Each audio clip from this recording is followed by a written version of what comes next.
Hey guys, welcome back to the channel. This is a story about what if Naruto x Ino x Hinata x Anko Konoha. Before I start, please support for more amazing content and do consider subscribing to my channel and share this video with your friends. This is written by KYUUBI16 and link in the description and support writer. Let's start the video. Story start. In the ruins of what was once the famed Yuzu no Kuni traveled a man. A man with faint tan and long red hair. This man Kazuma Uzumaki took one last look of his homeland. The homeland of the deceased Uzumaki clan. It was the very clan that was once known and feared for bringing forth powerful seal masters like no other. The Uzumakas were also known for many things besides seals. They were also known for having massive amounts of chakra and longevity, which let them outlive others by decades. They even created seals that were powerful enough to contain Kyuubi, the strongest of the 9 Bijus. In fact, many of the seals the shinobi and konoha used were designed by the Uzumaki clan. In fact, the Uzumaki were a sibling line to the Senju, sharing ancestry to the Rakuto Sennin himself. The union of this line was brought forth through the union of Shadame Hokage, Senju Hashirama and Uzumaki Mido, thus uniting the two clans by marriage. In fact, the Konoha shinobi wore symbols that represented the Uzumaki clan on their very uniforms.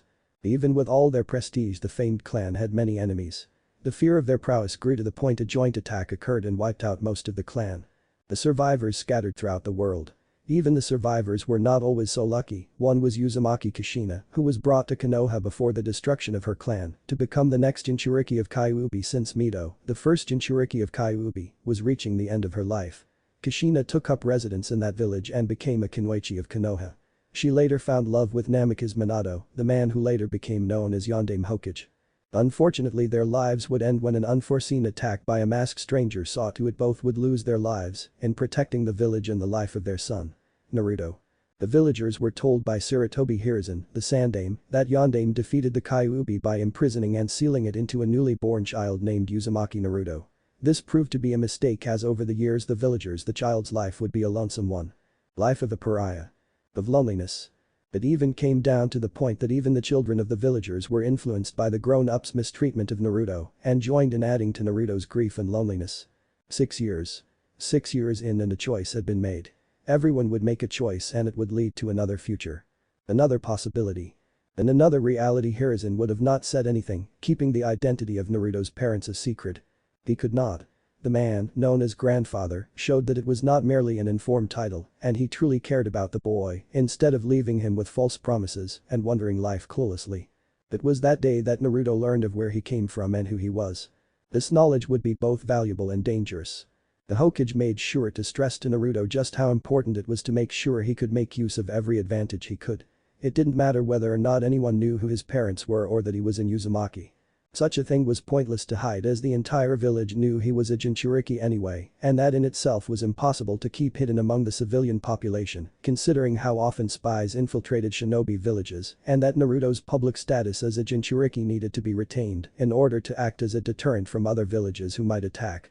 That choice gave Naruto a sense of identity and a legacy to uphold. Without such things he would have been childish and desperate for someone to acknowledge his existence. Now he had something to work for. A little later down the line another choice had been made. Jiraiya of the Sannin visited his godson. What kind of man would he be if he simply abandoned his godson, the only child of his dead student?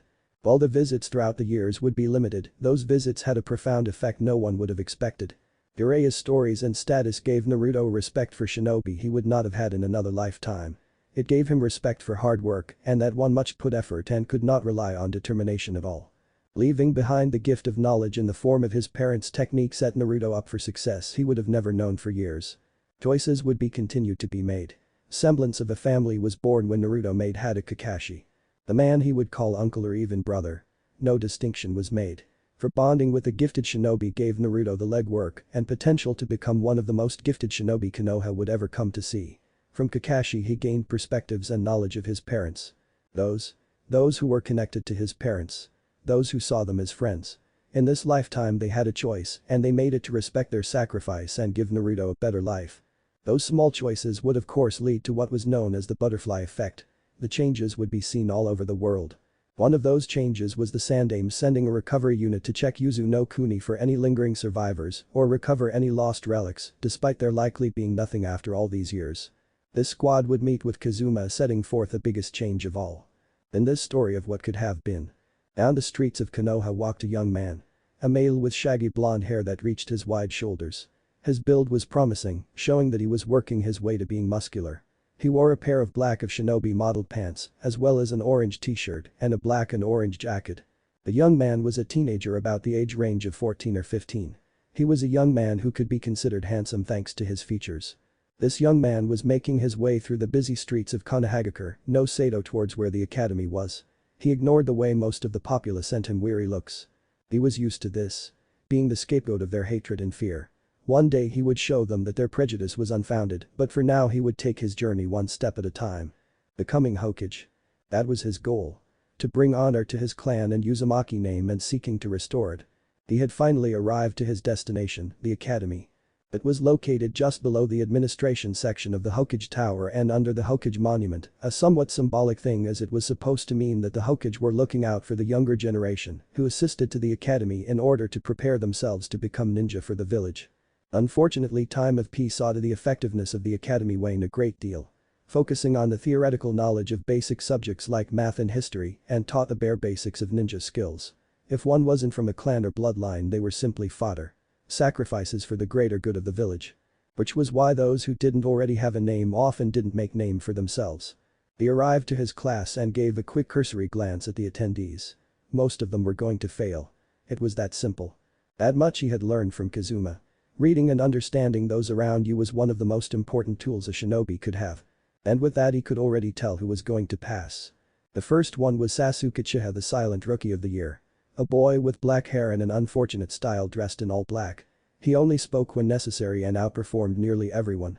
There was a coldness to him. The onyx-eyed boy, it was hard to tell would he be a friend or foe.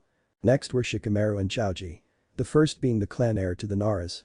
The boy was the epitome of laziness, but there were hints he inherited his father's intellect. The potential for a great strategist was buried under all that laziness. And there was Choji.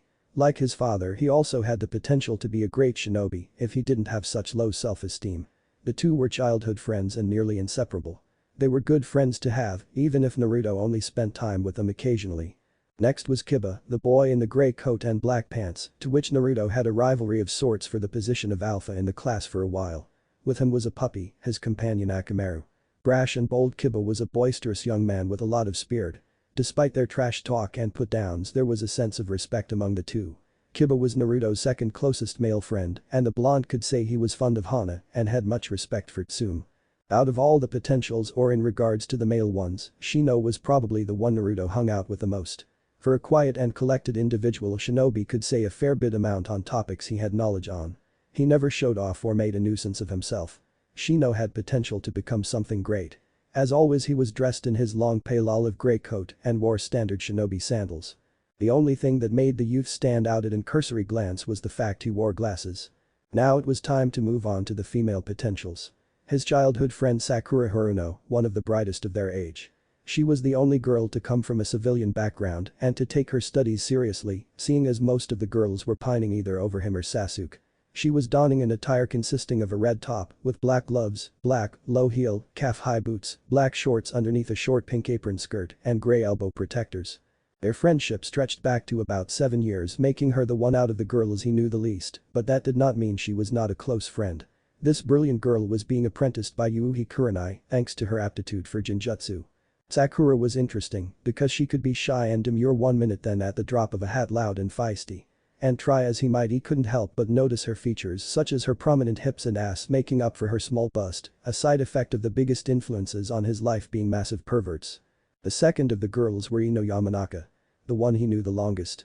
The platinum blonde-haired girl whose front half of her long ponytail was styled with a front bang hanging over the left side of her face was a clan heiress of the Amankas, a clan famed for their mind-walking and interrogation techniques. Having the most lovely set-up blue eyes, Ino's figure was a bit more balanced in curves, not to mention she was taller than most girls her age. Her outfit consisted of a short purple sleeveless blouse, an open front purple apron skirt over a shorter black skirt with short fishnet shorts underneath. Ino's outgoing personality simply mashed well with the blonde's own personality. Like each of his friends, Ino's friendship played an influence on the blonde, helping him be more sociable and aware of social cues. Just as Sakura helped him with his work ethic and so on. The final one was the lavender-eyed dark-haired beauty Hinata Hyuga, whose destiny was influenced the biggest by these choices. What could have been was not a shy and meek girl. The action of saving her from bullies was the same, but the outcome that changed was befriending her. And as he learned social skills, he was able to help her get the confidence skills she would have lacked later in life. Hands down, Hinata was the most developed of the girls, nearing her glass figure, which she happily showed considering her outfit consisted of a lavender top with the top 2 buttons undone to show she was wearing a mesh bra, which did little to hide the size of her large chest and taut stomach, and a pair of blue pants, while not skin tight, showed off the amazing booty of the indigo-haired girl. Naruto took his usual seat, meaning that Ino was on his left, Hinata is right, and Sakura was in front. Morning, girls. Morning, Naruto-kun. They all chimed, Hinata faintly blushing while doing so. Naruto's influence in the life of Sakura and Ino had showed them both they wanted someone warm and loving as their other halves, slowly waning away the torch they had for Sasuke. The friendship that would have been lost had been repaired as time passed, leading to the two of them to focus on their careers. In Hinata's case, this was a change not to come to pass. Her feelings for the blonde, thanks to his constant support, only fanned the burning flames of her passion for him even more. In this case, the case of Naruto not being a failure, he would pass the academy test. The fabled theft of the scroll that was the integral part of so many histories would not come to pass. So that left but only question. From this point on, how would the story that once was play out? Chapter end. Story start. 0. Kakashi's first impressions of his new team were they were going to need a lot of work. Attitude and mentality-wise, Naruto was fine. Sakura was sort of a gray area. She didn't have a drive like the other students in the academy, especially her 2 teammates, but on the other hand, she had some measure of talent, but she still had a long way to go. Sasuke would be the most problematic because of his mental issues and antisocial behavior. He had all the makings of a gifted shinobi when it came to technique, but his behavior made him one he would need to keep an eye on. Kakashi gave his new team an eye smile. They were all pleased that they had passed the test. But it was no time to celebrate, their training was to begin. Congratulations, you are all shinobi ready to take missions on behalf of the village. He allowed them to bask in their satisfaction for a bit and then continued. Starting tomorrow you will be given a D-ranked mission. It might mean walking dogs, pulling weeds, babysitting or other such jobs. Sasuke only allowed a minor expression formed on his face, but it was obvious he was livid. Walking dogs. Pulling weeds. How would this help him grow stronger? This would be an utter waste of time. Sakura wore an expression that she was confused but did not argue. She was respectful and an astute young lady. Naruto let out a small sigh, he knew about the procedure of D-rank missions. For years the majority of his training was mental. Instead of spending all the time learning cool explosive jutsu, the focus for the majority of his training had been mental. Politics. Money. Geography. Seals. Psychology. While it wasn't unheard of for an extremely powerful young prodigy to be born, Hiruzen and the others decided it was better to focus on nurturing Naruto's intellect and mental health over just making him an extremely powerful but immature ticking time bomb. Kakashi-sensei, how long would you personally having us stuck with those rank of missions? I only ask because of my curiosity. The blonde mentally congratulated himself on keeping in control of his impulse to verbally react how much of a waste of time D-rank missions were. He knew just how serious Kakashi could be. In fact, firsthand he saw just how insubordinate shinobi could be disciplined. It was a few years ago as Kazuma Oji took him with him for a trip out of town. They had visited Suna and were witnessing a jounin training his students. One genin was being insubordinate and dismissing his sensei's order to focus on genjutsu because he thought it was useless. Naruto's eyes widened in surprise when the fist collided with the genin's gut and he doubled over. You do not presume to make demands of me, genin. We are shinobi. I am your jounin sensei, I outrank you. You a mere genin need to remember your place and follow the orders of those who outrank you. You see that, Naruto? The elder Uzumaki remarked as he saw the blonde's expression. You thought I was harsh when I was curbing your attitude with my cane, but that right there is the kind of discipline you can expect from a strict shinobi superior. Especially those who have been through war. They will not stand for disrespect and correct your behavior. Being a shinobi isn't about flashy jutsu or being in the spotlight. I know you desire to become Hokage, but a Hokage is more than just boasts and strength. The Hokage must also have a strong mind and the right political ties. You keep on the way you're going with building strong political ties with your classmates, you will build up your resume. You must also keep in mind to try and build up potential ties whenever you are on a mission as well. There will be a time to express yourself with passion, but also a time to keep yourself in control. It will be dependent on the three of you. Once I am satisfied that all three of you are sufficiently trained up to the same efficient level, capable of handling C ranks, will you no longer have to worry about D rank missions. Sasuke grimaced. He couldn't do real missions until Uzumaki and Haruno were equal to his level. This would interfere with his development. Learning that Kakashi of 1,000 techniques was his sensei had pleased him. Kakashi was one of the youngest progressed shinobi of his generation if not Konoha history. Not even Itachi had progressed as quickly as Kakashi during his initial years. His completion rate of A-ranked missions was also one of the highest known, and he was still young enough to have a long career for years to come. Few shinobi in Konoha not counting the Sannin or Hokage were in Kakashi's league. Someone like him could surely bring Sasuke up to the level he needed to fight that man, but now the time it would take could not be estimated. Kakashi took notice of Sasuke's body language. "Is there a problem, Uchiha-san?" Sasuke's glare did not lessen as he answered. "Well, I will follow your orders, sensei. This is a waste of my time having to wait until those two catch up to my level." "You arrogant." Quickly angered, Naruto was about to shoot off, only stopped when Sakura grabbed his wrist and shook her head no. Naruto was quick to release his anger. He cursed himself for losing control like that.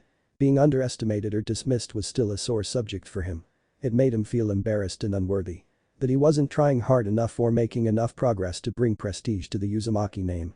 The combination of factors that contributed to his life and the knowledge of his parents' sacrifice and hopes for him influences so much of Naruto's mindset. He just had to succeed. He just had to. Sakura couldn't help but be wounded by Sasuke's comment. Even if Sakura's affection towards him had waned, it didn't change the fact he was her first crush. The fact he dismissed her so casually also bothered her, because Sakura knew that being from a civilian family, she was already looked down upon by shinobi who were from clans. They were expecting her to fail or be a burden on her team. Kakashi chuckled. "You seem so certain of that, Uchiha-san, but seeing as you have no knowledge of your teammates outside of the academy, how can you be so certain what they have shown in the academy, the true level of their skill?" The prideful and foolish strut about with their abilities exposed to the world, and that pride gets one killed. The point still stands until all three of you are an efficient level, we will not be doing anything above D-rank missions. Sasuke narrowed his eyes. "I could get further on my own. Why waste my time training them?" Sasuke just could not comprehend wasting efforts on those he deemed as losers. The wrong thing to say as Kakashi's expression sharpened and his fury manifested in the form of killer intent. Naruto went rigid. He was all too familiar with this sensation. The fear. The dread that came when facing an opponent with killing intent. The humiliation of the incident came to the mind of the memory of one of Kazuma's training exercises he called. Two things contributed to the Uzumaki's demise all those years ago. Lack of support from their allies and being too prideful in their bloodline and abilities.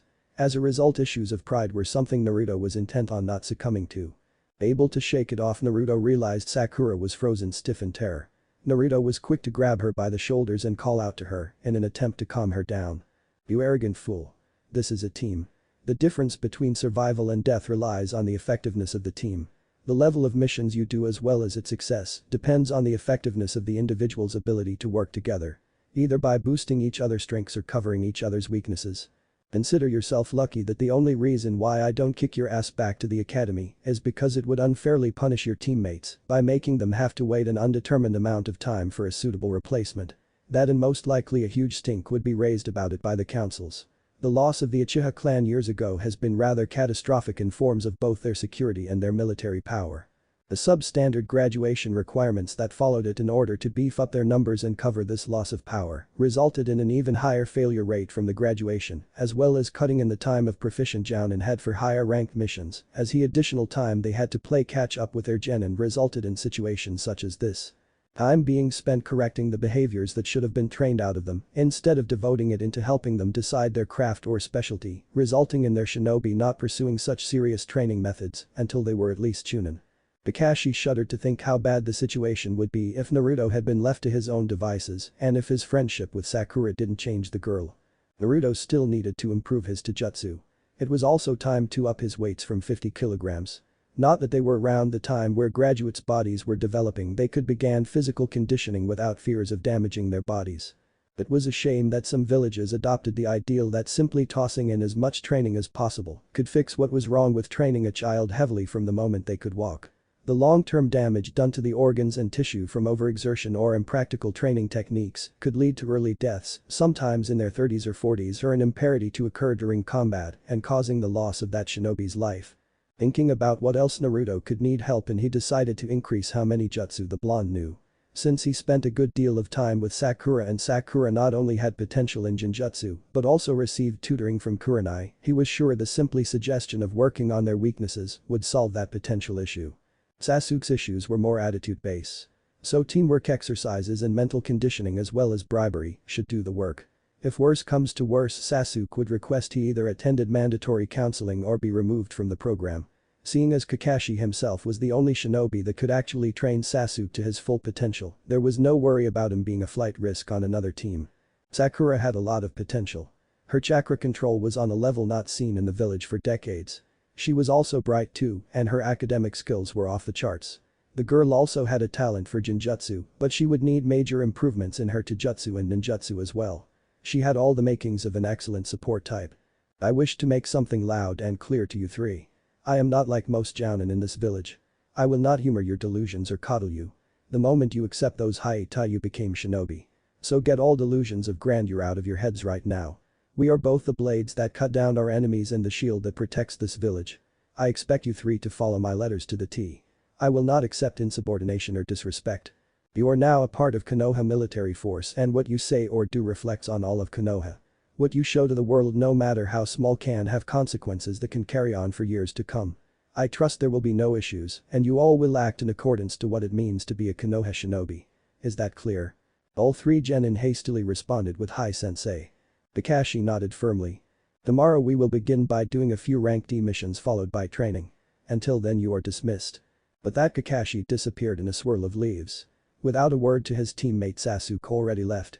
For someone stubborn like him it would take more than words. Helping Sakura to his feet, Naruto led the girl back in town. By the time they had arrived she had managed to calm down. Waiting for them was Shino. "Naruto-san. Naruto-san." He greeted them, having already ordered a bowl of vegetable-style soup. "Abiram-san." Sakura greeted him politely. What little of Shino she knew was through Naruto. He was quiet and smart and was from the Abiram clan who used creatures known as Kakechu. They were one of Konoha's 4 great clans. "Hey Shino, how'd the team bonding exercising go?" "Satisfactory. Our team passed." He answered as Naruto was greeted by the daughter of the owner. Aya Michiraku, a civilian girl, remarkably pretty with chocolate brown hair. She was dressed as a cook, chef's hat and apron, showing she was on duty. A part-time worker at her dad's stand, she was saving up money for her education. Naruto and AM chatted for a bit, the latter congratulating him as he and Sakura placed in their orders. The Ichiraku were one of the few civilians who Naruto found approachable. They didn't ignore him, nor were they weary of him, so nearly every other day he would come to their stand for lunch. This had the unfortunate effect of a stigma being placed on the stand, meaning the diversity of their customers were low for their kind of business.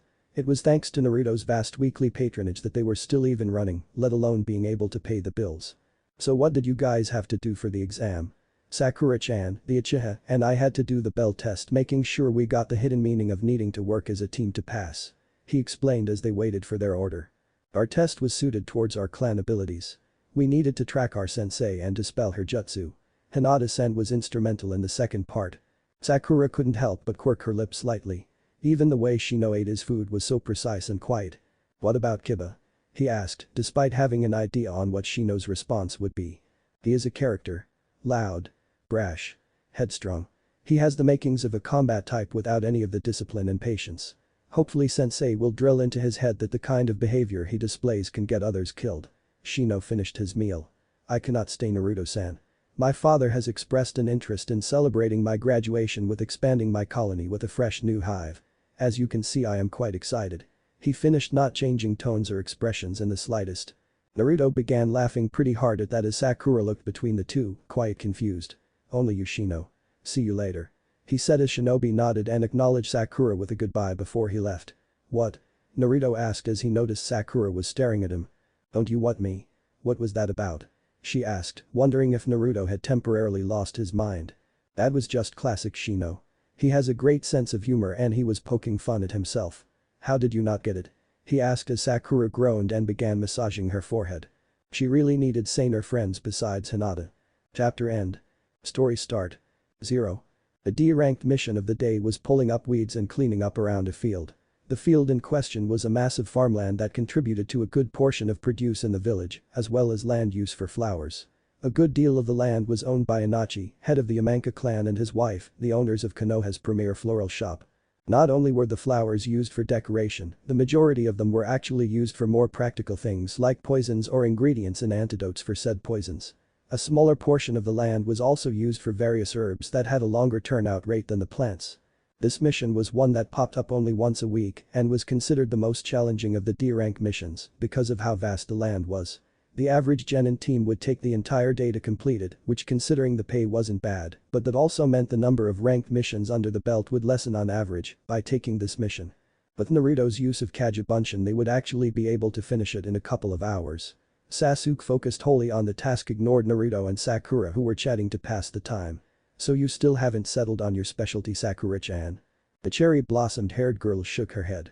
"No, as much as I've been enjoying learning the ins and outs of Genjutsu, I have yet to experience that flair some people experience when they discover a talent they're truly good in.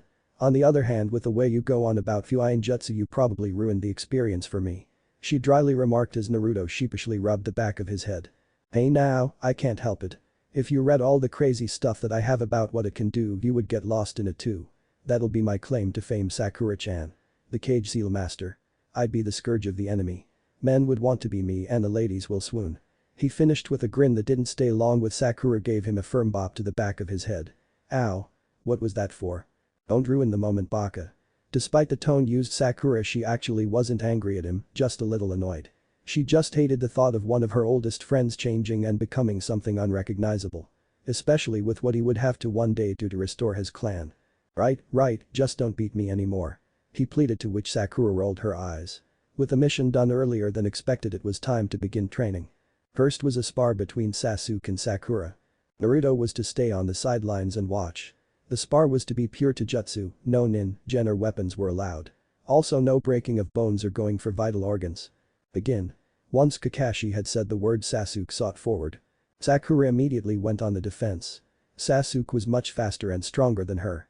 In a straight-out fight there was no way she could win, especially since Genjutsu was forbidden. She had managed to jump back, narrowly missing the blow to her face. A solid strike to the head could cause disorientation or other such ailments, such as a fractured cranium or brain leakage, if the blow was strong enough. His fist had skimmed past her. Sakura let out a startled cry, stumbling back as Sasuke had flipped over her and landed a kick to Sakura's back, sending her crashing forward. Naruto felt a surge of protectiveness course through him. Sakura ch. He was rooted in place when a firm hand placed itself on its shoulder. "Don't move." Kakashi ordered the blonde, who simply gritted his teeth but complied. He could see the blonde brewing with anger. Naruto's mental conditioning was far from perfect, but then again it was expected the son of someone as wily and spirited as Kushina. Nothing short of Danzo's practices could completely erase the blonde's spirited nature. On one hand, it was a shining example of camaraderie. That Naruto truly cared about his teammates and was capable of forming powerful and personal bonds with others. Something extremely rare for Jinchuriki outside their family members. On the other hand, this was also rather dangerous. His emotions could be used against him. His feelings for Sakura could be used to compromise the mission or take away his focus. The easiest would be to separate them into two separate teams, but a pain in the ass that would be in terms of the plan he was already forming for this team. The other would be to caution the blonde on letting his feelings compromise the mission. It was not unheard of for viable assets to have conditions set on them if they wished to continue their shinobi career, and with Naruto carrying both the Kyuubi and being one of the last known Uzumaki, he was simply too valuable to be left to his own devices or to suffer from ill-advised training. Then again, Kazuma had mentioned he was guiding the blonde in the ways of romance. For shinobi, especially those who took on high-ranked missions from the village with a long staying time, having a few lovers were not unheard of, especially around the nation. It was a form of stress relief for those who found themselves dealing with the darker side of things like the Anbu. With Naruto's high metabolism and regeneration factor, it was almost expected for him to gorge on meals or have his pick of a few civilian girls to help satisfy his necessary needs, so he would be stable.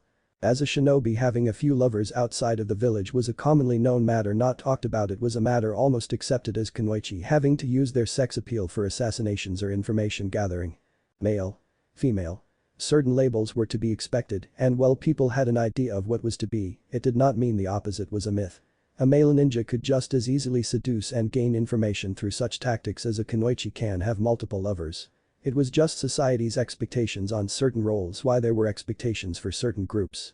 Though that was a whole other matter in itself. Meanwhile, the spar between Sasuke and Sakura drew to a close. The moment Sakura tried to make any effort to fight back, a fist drove itself in her stomach, causing her to double over, clutching her stomach. "The match is over," Kakashi called, letting go of Naruto, who rushed over to help Sakura up. "I suppose this was a bit too early." He thought noticing the look in Naruto's eyes, putting any plans of Naruto and Sasuke sparring on the back burner. Sasuke-san, can you tell me why Sakura-san lost this match? Because she is weak. Kakashi was finding it harder and harder not to question the wisdom of the council and the Hokage. He supposed the good he did for Naruto had allowed him to rationalize the issues and errors with Sasuke and even worse the academy standards. Sakura, you have 15 minutes to recover your bearings and then you'll spar with Naruto. Naruto though was not receptive to this idea. Kakashi-sensei, there's no way I can fight. I'm fine. Sakura grounded out as she moved from Naruto. Sasuke's little comment had stung her pride and she wanted nothing more than prove him wrong. And to think Ino and I used to have a crush on him. Oh, he's so handsome and mysterious. Bak is the lot of us. She thought as she turned her head to look at Naruto. He really didn't want to fight her, which was clear by his expression, but he had to. Naruto, don't coddle me. She had to fight. He was the one who encouraged her to continue being a Kunoichi after Sasuke's harsh rejection all those years ago. She couldn't remain weak. Once the break was over, the reluctant Naruto and Sakura got out onto the meadow. Begin. Kakashi ordered. What happened with Sasuke wasn't a spar. He attacked her with the intent to defeat her as quickly as possible, whereas Naruto seemed to be waiting for her to make the first move. Naruto-kun, if you ever had any respect for me at all you'll fight me. Sakura jeered at him. For a moment the blonde hesitated for a little while before giving in and going on the attack. Naruto charged forth and Sakura barely threw up her arm in time to block. Her blonde companion was much faster than Sasuke, but she was familiar with his movements. She winced thanks to the pain in her abdomen and was knocked over for her trouble. She rolled from the follow-up attack and attempted to knock him off his feet with a sweep kick to which he easily jumped to avoid. Sakura scrambled to her feet and narrowly avoided a blow to her head as Naruto launched a series of high kicks to which forced Sakura back closer and closer to the edge of the lake they were at. Sakura ducked under one of the kicks and attempted to strike his midsection only for the blonde to grab her wrist and yanked her forward. The next thing Sakura knew, Naruto's leg shot forward, his right foot slamming against the inner portion of her still-rooted foot and she was sent flying a few feet, landing on her front. She was then pinned down to the ground as Naruto rested his knee on her back. This match is over. Kakashi called as Naruto got off and helped Sakura to her feet. Naruto, do you know why Sakura lost? She isn't physically capable of keeping up with me in any category.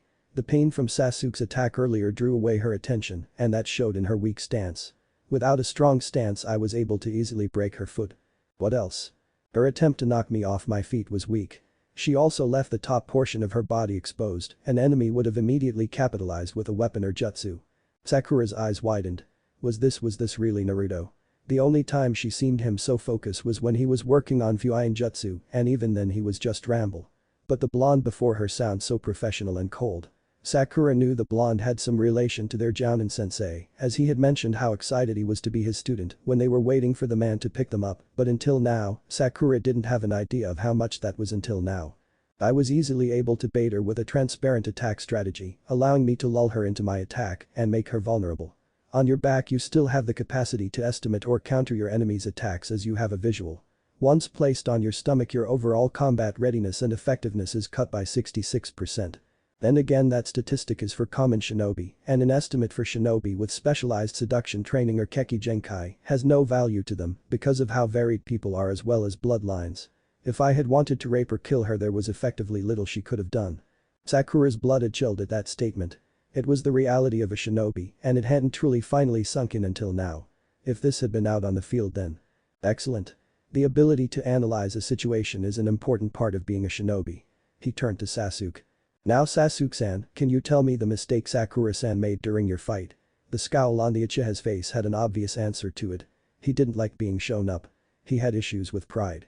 This was going to be an issue. This is an important exercise to go through, Sasuke. For you especially.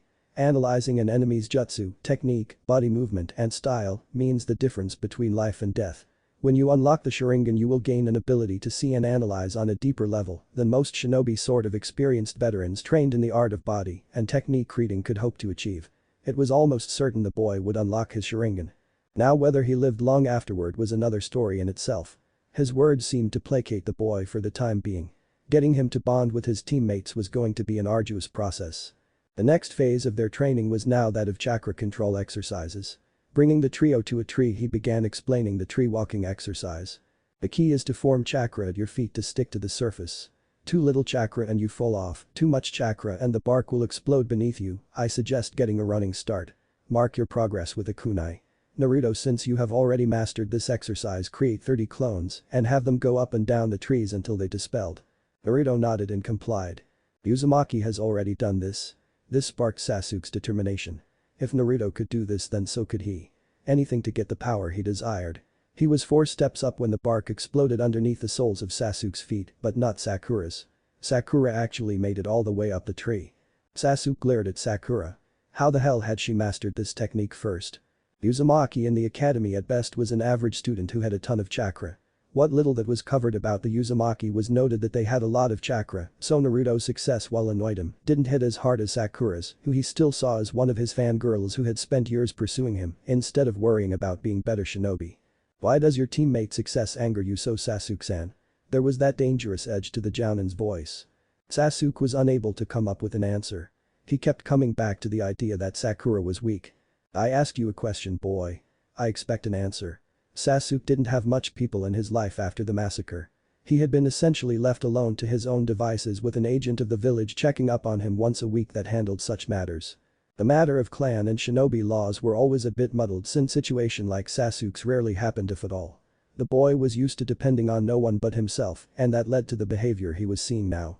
A boy without a guardian or adult to instill a sense of boundaries and etiquette in him, or at least a sensible one. Considering the incident with Mizuki, Kakashi's opinion of those at the academy was an all-time low for not picking up on the fact that their coworker was a traitor. Because I should be the one succeeding, not her. I have been the one busting my ass off to grow stronger. Dedicating nearly every moment to my taijutsu form or improving my ninjutsu. I need to get stronger, and it infuriates me that some silly girl who has put more time into her hair than her ninjutsu is beating me. You're a fool, Sasuke-san. Kakashi called him, causing the Uchiha to tremble in anger. Have you forgotten there are shinobi specialists in nearly every village? Of the different forms of jutsu and legends out there, no one nin can be the best of all of them. Instead of thinking ill of your teammates' gain, you should be thinking well of them and celebrating their accomplishments. A strong teammate means a greater chance of survival. I understand the incident has left you with many emotional and mental scars, Sasuke-san, but it's time you learn just because your name ends with Uchiha doesn't mean the world is going to bend itself over backward to accommodate you or forgive your sins. That's not how the world works in any sensible faction. I assure you, Sasuke, unless you straighten out that attitude of yours, you can forget the benefits of my teachings. Sasuke wanted nothing more than to scream out in frustration and to say to hell with the man, but everything he knew about any other specialists he heard about in passing, none of them suited his needs. He did not need a Jinjutsu instructor, as his Sharingan would take care of it, and from what he heard, Konoha's Taijutsu and Kinjutsu specialists refused to take on any students who weren't willing to dedicate their lives to the art and adhering to their codes. I have to kill that man. He has to pay, and I'll do anything to see it happen. Sasuke had no choice but to swallow his pride and put in effort if he wanted to get anywhere. Antisocial behavior aside, that did not mean Sasuke was an idiot. He was Rookie of the Year for a reason, and it was obvious that Naruto and Kakashi knew each other to some degree. Naruto's trust in the man, as well as Kakashi expressing not once but twice of having a vague understanding of Naruto's abilities, allowed Sasuke to come to the conclusion that Kakashi not only trained the blonde to some degree but cautioned him not to show off his true skill. Kakashi-sensei, I will work on the issue of working with my teammates. Kakashi couldn't help but be a bit surprised. It was something. Better than nothing, he supposed. He turned his attention back to Sakura. You have a long way to go, Sakura-san. Your reserves are much lower than what is expected of even an academy student. Every day you will dedicate at least an hour's time to going up and down the tree building your reserves. The only reason why you were able to scale the tree so easily is because you lack the much higher reserves of our colleagues. Hi, sensei. Sakura was unable to hide her disappointed frown. So much for feeling good about herself. Her weakness was the reason why this exercise was so easy for her. Well, she was going to make sure she grew as strong as possible. Do not fret, Sakura-san, as long as you keep your superb control while building your reserves, then your current capacity has a chance of becoming your ultimate weapon. Ultimate weapon? She thought. Like using Jinjutsu, sensei? Yes. But do not limit yourself to only Jinjutsu. Assassination. Becoming a medical nin. Even Fuinjutsu. There are other possibilities for you. The rest of the day was spent on him instructing Sasuke and Sakura in the exercise while seeing Naruto's progress in his taijutsu. His plan was to help Naruto find a style better suited than the standard ones taught in Konoha. Far too many enemies were accustomed to many of the styles used in the village as a result of several of their shinobi going for a flashy battle instead of a clear shot and quick kill. Only to learn Naruto was learning too, one from Anko Mitarashi and a chunin by the name of Kajiro who was an orphan. The Kajiro was a no-name, and there wasn't a shinobi in Konoha who hadn't heard rumors about the former apprentice of one of Konoha's most notorious traitors. Kakashi himself only met with Anko mostly in official capacity or heard stories about her from Naruto.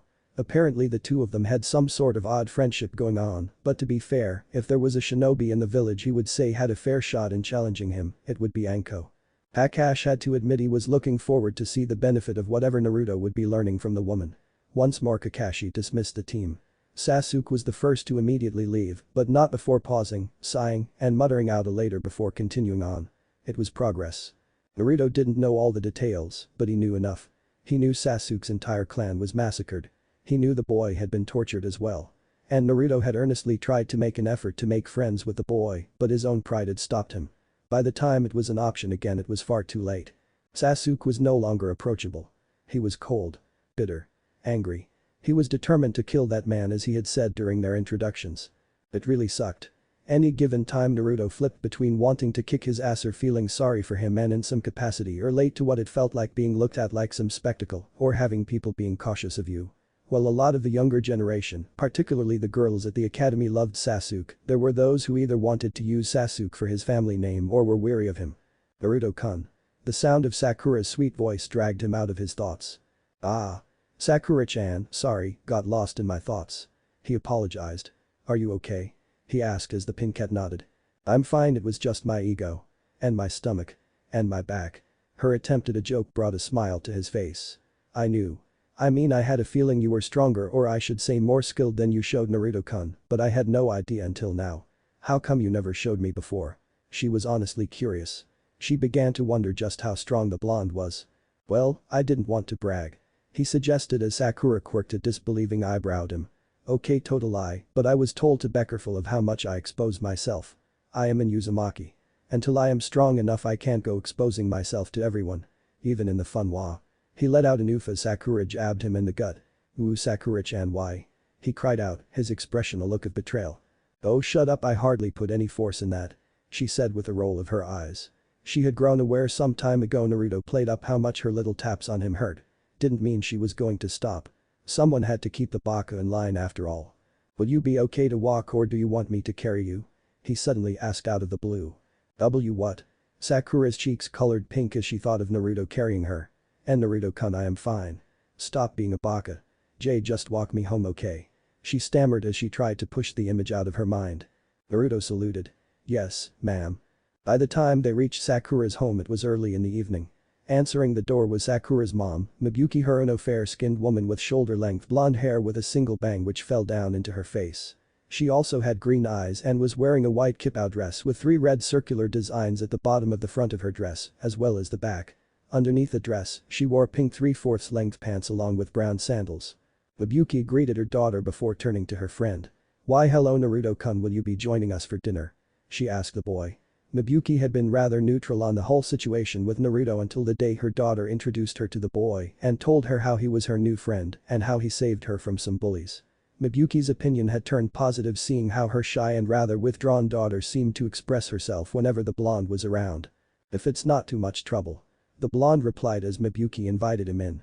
Now if only her daughter would get the leg out and snatch that boy up before her shy friend or that Ino girl made her move, he'd be such a nice addition to her family. Oh well, a person could dream. Story start.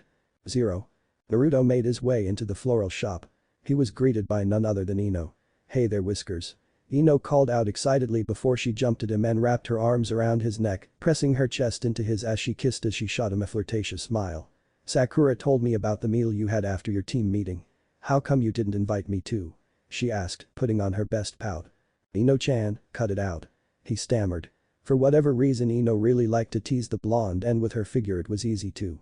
Platinum blonde with gorgeous blue eyes. Ino had the most balanced figure between the girls. Whereas Hinata was top-heavy and nearly Sakura's bottom-heavy equal, but in Ino's case, she had a nice balance to her figure, not to mention being the tallest of the girls with amazing legs. If she wanted to Ino could have a fairly successful career as a seduction-type shinobi. Ino couldn't help but relish the look on her friend's face. He was just so fun to tease. Out of the 3 of girls Ino was the most outgoing. She was not afraid of going for what she wanted. Unlike Hinata, who was shy with her affection with the blonde, and Sakura, who was in denial, Ino had a fairly good understanding the potential of her friendship with Naruto becoming something more. She had hoped by now the hint she dropped would have spurred him into action by now. Oh well. While she normally wasn't patient, this was something she could wait for. My shift's over for the day and I don't have to meet my team. We should go hang out or something. Actually, that's not a bad idea. Hanging out with Ino seemed like a good way to spend his day. Just let me go get my things and close down the shop, she said as she left to grab her bag.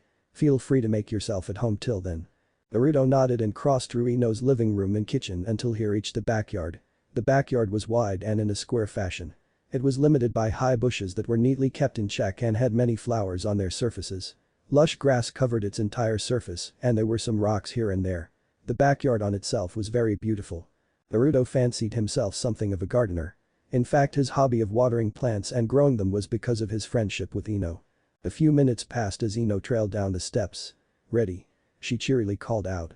She had changed her outfit, putting on a white sleeveless top and exchanging her purple skirt with a red one that ran a slit down up to below her thigh. He felt a little underdressed, being in just a black shirt and his usual orange-black pants.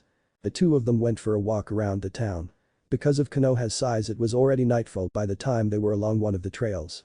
Looking up, they were treated to the beautiful night sky. "So how's your team been?" Naruto asked. "Oh, horrible. Just dreadful, really," she joked, eliciting a laugh from the blonde boy. "But in all honesty, it could have been a lot worse. I've known Shikamaru and Chaoji for so long, their habits don't surprise me, but if they don't shape up we're going to be in a lot of trouble later down the line." Ever since Sakura had started exploring her genjutsu talent, Ino had been motivated to improve herself as well.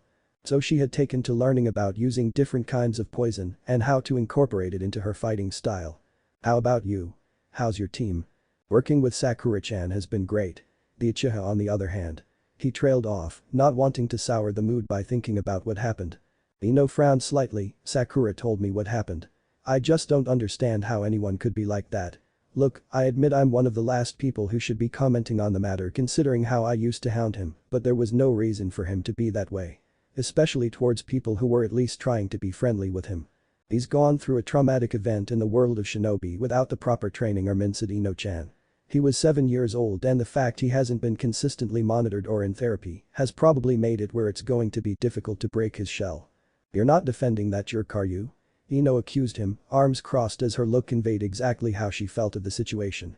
"Of course not, I want to give him a nice hard slug myself, but like it or not he's my teammate.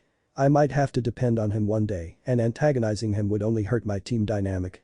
Letting my emotions set the pace will only lead to trouble. Well, I feel completely killing your emotions like some shinobi tout is actually a weakness, not a strength. I can at least understand the wisdom of self-control, you know," he said as Ino stared at him for a few seconds before slugging him in the forehead with the palm of her head. "Hey. What was that for? I hate when you go into super freaky genius mode. You're supposed to be going on about Raymond and being easygoing," she stated as Naruto chuckled. "Boy, I'm still me, Ino-chan. Being smarter hasn't changed who I am, my beliefs, or my dreams. I just put a bit more thought into what I do and say is all," he explained as Ino seemed to contemplate his words. "Well, I suppose if you were an idiot you wouldn't be good boyfriend material," she said as she suddenly latched onto his arm. "Boyfriend material?" Naruto lightly groaned. "Boy, crazy girl," he thought. As the two walked towards the forest, they continued to talk about their teams and experiences thus far. Ino felt herself growing closer to the blonde as the walk went on.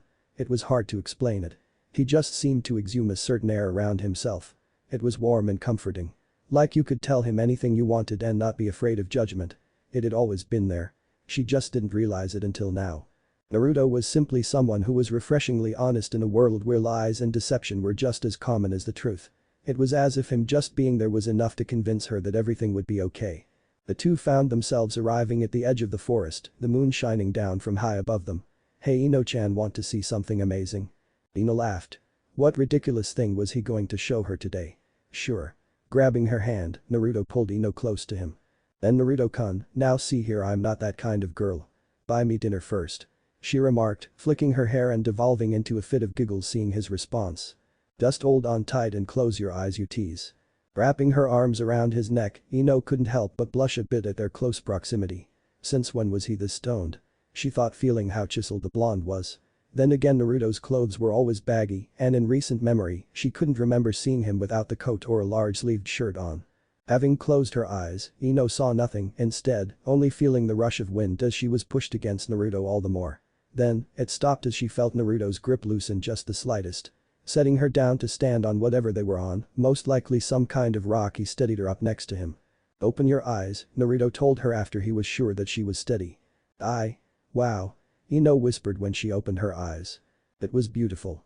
The forest was illuminated by a bright swarm of glowing bugs and the moonlight reflected off the soft lake below. "We're in a very serene and calm area of training ground 44. Ino's eyes widened in shock. She had heard about the rumored forest of death. It was an S-rank danger zone with various degrees of dangers. Commonly the weakest zone was a testing ground for newly minted chunin to gauge their level of combat, and the forbidden areas housed powerful creatures bred for combat and other such things. Beastmasters and summon users were the only ones given access to that part of the forest. As Ino continued looking around, she couldn't help but notice just how beautiful everything looked. They had stayed there for a little while, enjoying the serenity of the scene until it was time for them to start heading back. "I have to admit this was a pretty nice evening. You sure know how to impress a girl," Ino commented as they made their way back to the village. "Indeed," he softly uttered as his expression turned serious. "Hey?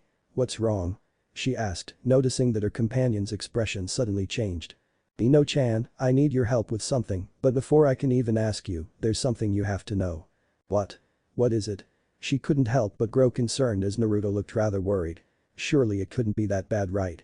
It has to do with who I am. On the day I was born over 15 years ago. The day I lost my parents, and the day I became a Jinchuriki." It was a lot to take in. She saw just how little she knew about him. Ino openly shed some tears upon hearing how Naruto's birth mother died and how Yondaime, as much as it wounded him to do it, used Naruto, his own flesh and blood, as a living sacrifice to seal away Kyuubi and save all of Konoha, stopping the Kyuubi from doing further damage and killing more people. It pained Ino deeply knowing that Naruto carries such a heavy burden without his consent, but was inspired at the fact that Naruto never allowed this to crush his spirit and character. In hindsight, the Naruto's desire to bring honor to a clan he never knew and his drive to honor his parents was absolutely touching yet heartbreaking. Living up to their expectations and hopes were the only way Naruto could connect to his parents, besides learning their techniques or about the Uzumaki heritage. Which if he wanted to restore the clan in a timely fashion, he would have to go with the Heritage Expansion Act. Ino shivered at thinking about it. It was not unheard of for it to be called by different names or colored up, often some people called it Clan Restoration Act without any thought or consideration of the basis or origin of it. The original form of the act was the act of capturing members of a clan or bloodline, mostly female members, enslaving and brainwashing them so they could be used as living factories to either instill the bloodline and traits within the clan or make living weapons. It was one of the dirty little secrets of many prominent Keki Genkai wielding clans that was not discussed openly. Though not all those with bloodlines were supporter of the act and preferred methods that comparatively were not as sickening, but comparably still pretty bad. Like the Hyugas who preferred intermarrying to keep their bloodlines pure and enslavement of members, they relegate to the status as cadet branch to act as sacrifices to keep the main branch safe. After spending who knows how long silent, Ino realized she hadn't heard what Naruto wanted of her. "Naruto-kun, what did you want my help with?" "I want to enter my mind. I have never tried anything like that before, and with you coming from a clan of mind walkers, I thought you might be able to help me." He explained to her and waited for her response. "I should be able to help, but can I ask why you want to enter your mind all of a sudden?" "I want to see if I can communicate with the Kyuubi. I want to try and find out why the Kitsune decided to attack Konoha like it did," Naruto replied, shocking Ino even more. "You can't be serious, Naruto. You actually want to try and talk with the Kyuubi? Are you insane?" "This is something I have to do, Ino. Hokage-sama has already told me any day now. Jiraiya-sama is going to come back to the village and help me learn how to tap into using the demon's power. Whether I like it or not, I am our village's deterrent from the other villages who also have Biju. Nearly all of them have a massive head start on mastering their demon's power. The only saving grace I have is they focused on developing my mind and practical skills, so I have the tools not to be over-reliant on the Kyuubi. Will you help me, Ino-chan?" It was dangerous. It was stupid. It was what Naruto wanted. She was reluctant. She wanted to say no, but one way or another he was going to be expected to use the demon's power, right? At least this way if things got dangerous she could cancel the technique. Naruto would probably try it on his own or find someone else from her clan who would be all too happy to make a mistake ending the life of the shinobi. "You're a baka. Baka, you hear me? I shouldn't be agreeing to this, but I'll do this for you. Because I have faith in you. No matter what, Naruto never gave up in himself or in others. She couldn't start doubting him now, could she? A few minutes later, the teens were sitting in Naruto's living room floor. So how does this work, Ino-chan? First, I'll go into your mindscape. After that you will start to feel a small pull from the inside of your body, don't fight it and just allow me to pull you into your mindscape. From there we just have to find where the kitsune is and you should be able to speak to him. She explained to him. After receiving the go-ahead from Naruto, Ino ran through a few hand signs before placing her hands on Naruto's temples. At first, Naruto wasn't sure if it had worked or not. But after a minute or two, he felt the pull that Ino was talking about. Naruto closed his eyes and allowed himself to be pulled into his mindscape. Naruto opened his eyes to find himself in a hallway with pipes running along the walls and ceiling. There was also about 2 inches of water on the floor. Your mind is a gutter, Naruto-kun. I knew it. So you do be splurging your money on dirty magazines. She accused. The blonde pointed at him as if she was commanding him to confess. First of all, this is more sour. Which does not help my case and. Just hush and help me find the damn kitsune. Naruto grumbled after realizing he had no real way to counter Ino's claims. Without any sense of time, the two traveled aimlessly throughout the area until they finally reached a massive room with a giant gate that reached from the ceiling to the floor with a paper tag with the kanji for seal on it. Ino, you stay back. This is something I have to do on my own. He said as he moved closer to the cage. He got close enough for 2 massive crimson eyes to appear in the darkness.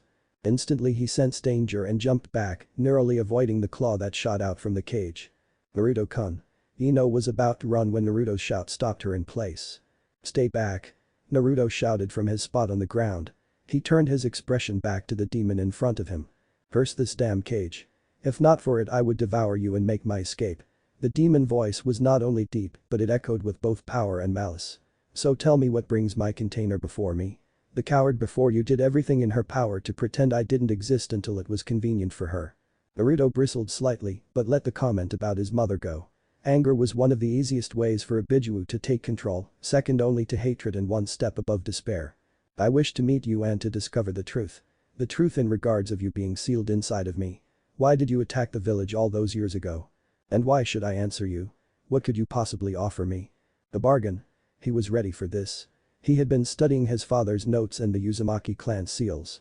He still lacked the necessary skill to use his clan masks to summon the Shinigami to make the alterations to the seal, so he would hope the kitsune would accept an IOU. I am one of the last Uzumaki. I am studying to become a seal master. I want your cooperation, Kyuubi no Kitasan. Your power and knowledge will be valuable, but willingly given would benefit me more than simply just taking it. One day I will raise my skill, allowing me to tweak the seal that binds you to experience certain things. Right now you're just stuck with what I see and hear. That much is common with the information written down from Mito's observations. To feel what I feel. To smell. A taste. It would make your imprisonment a little less bearable, right? The demon rumbling of a chuckle escaped the Kyuubi's maw. You are an interesting ninja. Trying to barter. Trying to prove you're not like the rest of your barbaric kind who want my power to kill, destroy, and subjugate. I won't lie, there might be a time I might use your power to kill, but I don't seek to kill because I want to, but because I need to. Either to protect those around me or achieve my goals. For now I can only offer you the knowledge I would gain under your advisement, as well as making things as entertaining as possible while you're locked up in here. You have yet proven yourself worthy of my power. As you are now, you are far too weak. Show me your conviction and power if you even have hopes of wielding mine, but I shall indulge your bravery, or should I say foolishness. During the incident of your birth I wasn't in control of myself at the time of the attack. The seal on a Jinchuriki and weakest during childbirth. During the time of your birth, a masked man with a Sharingan ripped me out of your mother and placed me under his control. Your father fought with a masked man, but by the time he beat the man, the damage had been done. Your parents used what little bit of strength they had left and gave their lives to reseal me into you. It was not until recently that the function of seal that put me to sleep has worn off. You said this man had the Sharingan which would make him an Uchiha. The Uchiha clans were wiped out a few years ago by one of their clan members. Could this man be dead? I don't think so. This Uchiha smelled of something unnatural. Something even I cannot identify. So the Uchiha responsible was anything but a normal human being. Even you flesh sacks with your bloodline gifts have distinct traits I can pick up. The best I can identify the scent as is a mixture of nature and graveyard soil. Would it please you to see this masked man dead? Fool. I am the mighty Kyuubi no Kitasan. Strongest of the 9. Destroyer of isles and bringer of cataclysms. I am no one's pet. Nothing will please me more than to kill that man. As I said, boy, show me you are worthy of my power next time we visit and I will consider your proposals. Will do, Kyuubi-san. Naruto said with a bow as he and Ino vanished. A human treating me as something besides a tool or burden. He was even willing to ask for permission for my power. I wonder. Could he be the one you talked about, father? Thought Kurama as the two teens vanished. The technique ended and Naruto and Ino awoken where they had went into the trace. Thanks Ino-chan, what you did tonight helped me more than you'll ever know. He had clues now. New goals. He was going to be busy for a while. Would you like me to walk you home or do you just want to stay the night? He suddenly asked her. It was surely nearing midnight at this point. My parents are both out on missions so if you don't mind I will spend the night here. She replied. I don't mind, you can have my bed tonight and I'll sleep on the couch. Naruto said as he stretched and took a seat on the couch. Wasn't like he could get much sleep tonight with what he learned. Naruto now knew that meant he was going to be developing a good deal of his time researching ways to counteract the Sharingan. Just don't go off the deep end on me. Now that you know. With the discovery it was an intentional and malicious act, Ino was kind of afraid of Naruto becoming revenge-obsessed like Sasuke. Ino-chan, I won't. You and the others would never forgive me if I sat around all day and brood. He remarked. Ino cracked a smile and playfully thumped his forehead. That's right. Quota's been filled. Now I'm going to go take a shower so you better not peep. She said as Naruto rolled his eyes. Naruto couldn't help but watch as Ino began her strut down the hallway. Especially with the sway she made with those hips of hers. At the very least, as much as Ino liked to tease him, she was a great friend and someone he could count on. He should include her in on his plan. Hinata too and maybe even Shino. Sure they weren't his teammates, but he would feel better knowing his friends were given the means to defend themselves. He couldn't shake the feeling that if this mysterious Uchiha was so intent on destroying Konoha all those years ago with the Kyuubi attack he wouldn't have given in so easily after one try. No. Whatever was to come Naruto was going to be ready to face it. Story start. 0. How could I let Ino convince me to do this? Hinata thought as she looked herself over in the mirror. The girl was wearing a hooded cream-colored jacket but it was fully unzipped as she wore a black fishnet top that stopped right under her breasts. The shirt was also cut to show off some of her cleavage. For bottoms she wore black short jean shorts that cupped her bubble butt. The shoes she wore black low-heeled sandals. If Naruto-kun were to see me like this, I'd just die of embarrassment.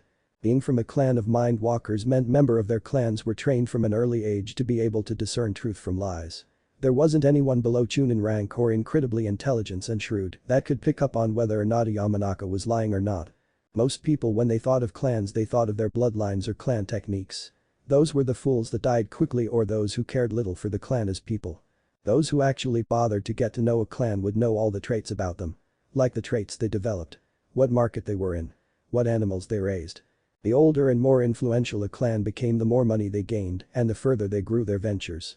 Very few people knew that the Yamankas were the one that raised and trained the pigeons that the village used as messengers, just as few knew outside of Konoha knew the specific of the Yamankas' ability to discern lie from truth. Which was why Hinata found herself having to try the outfit on. Ino would know if she would be lying and saying she tried on the outfit but didn't. Hey, Hinata-chan. Hinata had frozen, her mind shut down as she heard the last voice she wanted to at that moment. I was wondering if you were up for some trio. Whoa. Naruto had finally taken up the side of what Hinata was wearing and it took him a few seconds to comprehend he was eyeing his friend up and down before pulling himself together. I was not aware you were going to go out on a date. Sorry to interrupt. The thought of Hinata going out on a date had sat in the blonde. He had always considered a good friend. Loyal. Kind. Beautiful. Hinata deserved to be happy but he couldn't help but feel a bit remiss. Naruto's disappointment and his words shocked Hinata out of her stupor. No. Naruto-kun, I would never. That is to say. No, stop it. Don't do that. She chided herself. She was poking her fingers together again. No date. It's just a misunderstanding. Ino-chan. Say no more. He said as he realized this was not Hinata's style, but more like something Ino would convince her to wear. He said all this while placing a hand on her shoulder as a hue of pink appeared on her cheeks.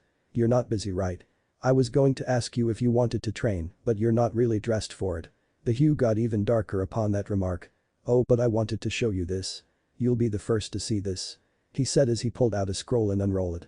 On the scroll was an intricate-looking seal reminiscent of the chakra sealing seal used on captured enemy shinobi. My restaurant seal. Restrain, Naruto-kun. She wondered what would have made it any different from a chakra suppression seal.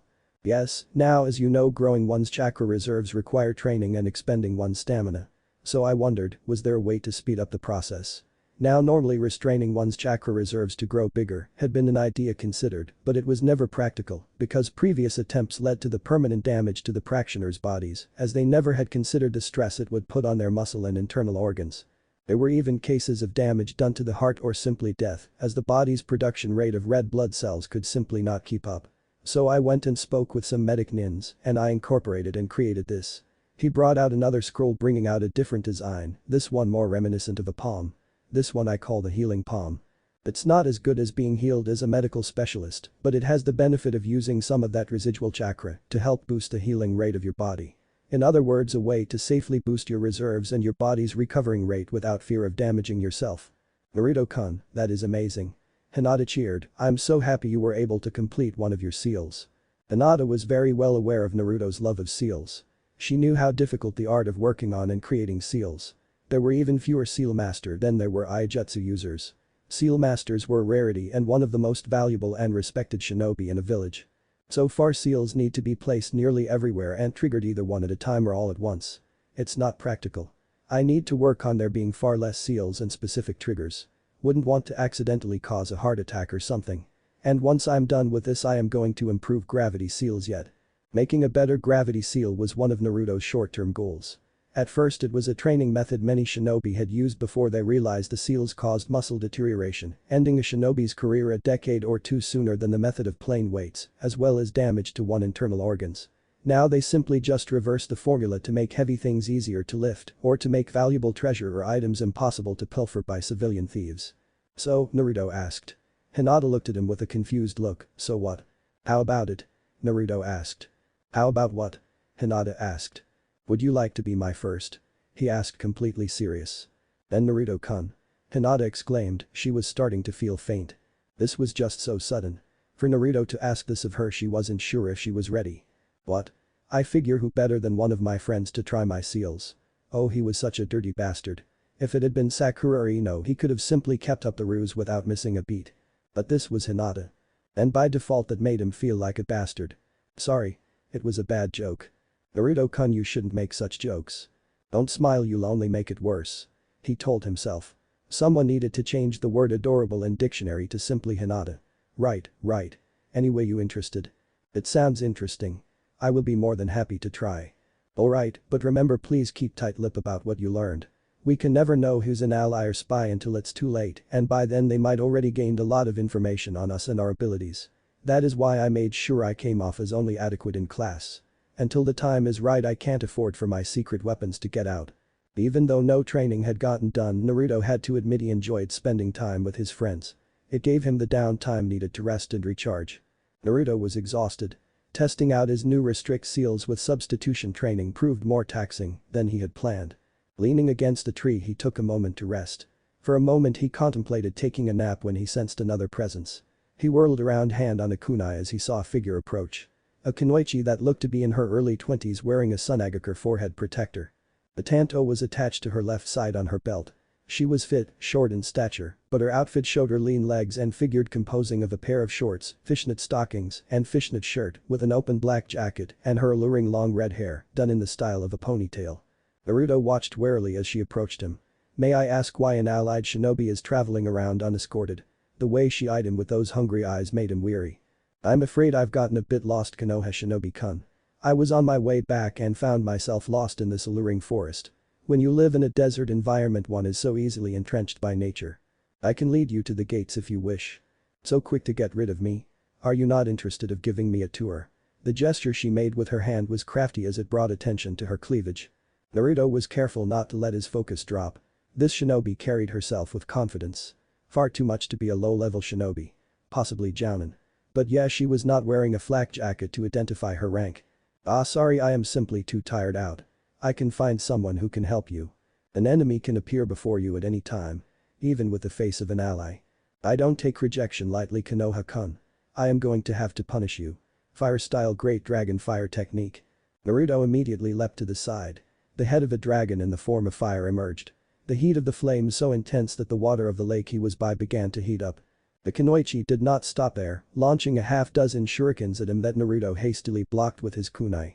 Clinging to a tree he launched himself from the tree and used the weapon version of shadow copying to launching a multitude of shurikens at the kunoichi. She had moved out of the way of his attack instantly. "Is that all you got?" Spinning, Naruto leaped away from where he was standing. The kunoichi had gotten behind him. But how? How did she evade his detection so easily? She drew her blade and licked the tip of it. "I just love the taste of young man." She launched at him. Banking quickly, Naruto summoned a legion of clones, the first few taking the brunt of the initial slash and disappearing in a cloud of smoke. "You think your clones will save you?" She began quickly carving through them with ease. He had to take control of the fight. Bringing out the giant shuriken he had brought for his balancing practice, he had let it fly, to which the kunoichi dodged with each. TCH, amateur. Is this the best of Konoha's new generation? Using her blade, she blocked it only for a second shuriken to emerge as a result of the action. The shuriken revealed itself to be Naruto. "Now take this." With all his strength he hurled the kunai, to which the kunoichi spawn caught and sent it hurtling back at the shocked blonde, dispelling him. "Is that all you?" The kunoichi was cut off mid-taunt when the shuriken in her hand's weight took on a massive shift in weight, causing her to drop to the ground, nearly dislocating her arm in the process. "You tricky little shit." She tried to get up only to find out that she couldn't let go of it. "What the? Damn you, Naruto." Naruto let out a hearty laugh. "Nice try, Anko ni-chan." The kunoichi in question let the disguise drop. The woman in question, Mitarashi Anko, has light brown, pupil-less eyes and black hair which has a violet tint styled in a short, spiky, fan ponytail. Her outfit consisted of a tan overcoat with a purple inseam which has a pocket on both sides and complete with a fitted mesh bodysuit that stretches from her neck down to her thighs. She was wearing a dark orange miniskirt as well as a forehead protector, a small pendant that looks like a snake fang on a thick cord rather than a chain to prevent it from being easily torn off in combat, a wristwatch, and pale gray shin guards. She was also wearing a dark blue belt around her waist that connects to her skirt that has an appendage-like sash. And on the back of her neck was a mark appearing in the form of 3 tomo. "How'd you know it was me anyway?" Naruto snorted. "You teased me way too many times with variations of the taste of young men for me not to know. Also, you're wearing fishnets. It's like you weren't even trying." Naruto let out a yelp and dodged, jumping to the other side of the crazy woman who just fired snakes out of the trenchcoat arm of her free hand. Naruto instantly channeled his chakra into a kunai and placed it on her other arm, pinning. "Boy, you let me up right now, brat, or you're really going to get it." She couldn't believe it. How the hell did her little plan to mess with Naruto backfire on her in such a way? This was downright embarrassing. "Only if you promise to not try and murder me if you do." Naruto knew it was futile. Anko was a very wild woman, but it would make him feel better before she paralyzed him and bury him in a ditch somewhere. "We'll see." She in fact didn't try to and murder him. Just a good old-fashioned elbow to the temple. Anko could be very vindictive. By the time he came to, he realized he was no longer in the forest but in Anko's apartment. He let out an oomph as the lustrous woman dropped him his lap, straddling him as her crotch pressing into his as she wrapped her arms around his neck and pressed her chest into his. "Heard you finally passed, bro. Looks like you finally get to earn that little reward I promised now that you're an adult." She remarked teasingly as she began to grind herself slowly into him, smirking as she felt his hardening and his cloth-covered crotch rubbing exquisitely her lower lips. Naruto gripped her plump as cheeks and helped her grind harder. "Geez, first time you're back in weeks and another test." What Naruto lacked in terms of practical romance, he made up for it in knowledge of the seduction arts. With Anko being his teacher, he was used to sexual stimulation of various degrees. It would have been far too simple for someone of Naruto's personality type to be tricked or caught off guard by seduction. So for the last 2 years Anko had been helping him in that regard. Disguising as women on different body types and style, often seducing and helping build up his tolerance, as well as build up his resistance to sexual techniques.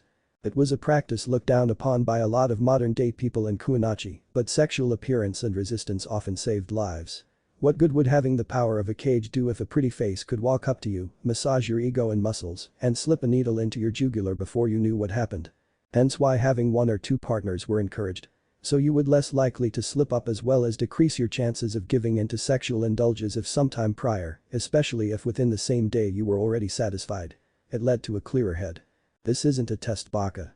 I'm serious," she remarked as she began to up the speed of her movements.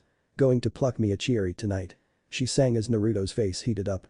He found himself stuck between nervousness, excitement, and a strong sense of arousal.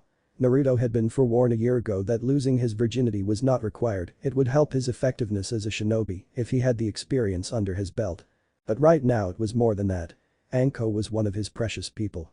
He had a bond with her. He found her beautiful. She was a kindred spirit and understood him. He had already contemplated for quite some time in inviting her to be an honorary member of his clan, but maybe she could be something more to him. All thought ceased when her tongue slipped into his mouth. He decided to let whatever was going to happen to just happen. Chapter end. Story start. 0. Noble disposition aside, Naruto's experiences did not mean he did not have darkness in his heart. That much was sure when he asked about the capacity to manipulate your opponent's emotions in battle. Manipulating your opponent's emotions is not always a surefire strategy.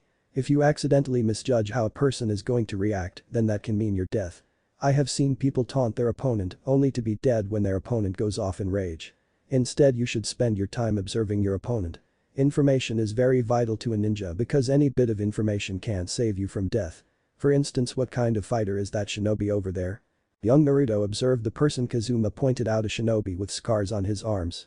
The weapon users. Kazuma chuckled. Actually a taijutsu expert, that is a rookie in weapons. His clothing is a bit baggy, hiding his form, and the way he carries himself indicates so. Naruto was surprised. Really? Would it surprise you to learn that shinobi is an iaijutsu user actually, and you believed me without actually considering I could be deceiving you? Naruto was surprised that he was tricked so easily. Information gathering is vital, not only for survival, but alliances. If you wish to become Hokage, you need more than strength. You need ties. The more you can bring to the village in forms of alliances, knowledge, or even bloodlines, the more support you can get. This skill will also prove vital when seeking out viable romantic interests. So play down your strength when necessary, but play up your intelligence. The truly worthwhile ties will more likely react to your mental prowess than if you were a brainless powerhouse. Yet another lesson Naruto had taken to heart and implemented in his life. Naruto knew there were two methods to restore his clan. Find a bunch of either willing women to become his consorts or find survivors of the purge. The first one was to be more likely, especially since he would need at least 8 members to be considered a clan. All in all, it was time to update his wardrobe. As much as he enjoyed black and orange, adding a bit more red, white, blue, and purple wouldn't hurt. Even some green and brown for camouflage, and he knew just the place. That, and he wanted an excuse to visit the place. Naruto arrived to a normal-looking 2-floor building made of birchwood and metal infrastructure. Above the window and the door there was a big sign that stylishly read, "The Rising Dragon." The store's bell jingled, indicating to its inhabitants a customer. Naruto quickly regarded the store with an appraising eye. It had a vast selection of weapons. There was of course your common kunai and shuriken. What most didn't realize that there were different variations. Those sharpened to different consistencies for their purpose, either puncturing the skin and flesh or to glide easier through the air because their purpose was to carry an explosive tag stuck to them. There was also the exploding variety of shinobi tools. The most common was the exploding note used as a projectile or to cause a distraction, while the more advanced were the pouch and smoke grenades used by more skilled shinobi. Then there was of course the style of clothing and the material used in them. Some resistant to blades while others added protection against fire or lightning. How effective they were depended on the user and their style. Heavy armors meant nothing if the user was too physically weak to move in them.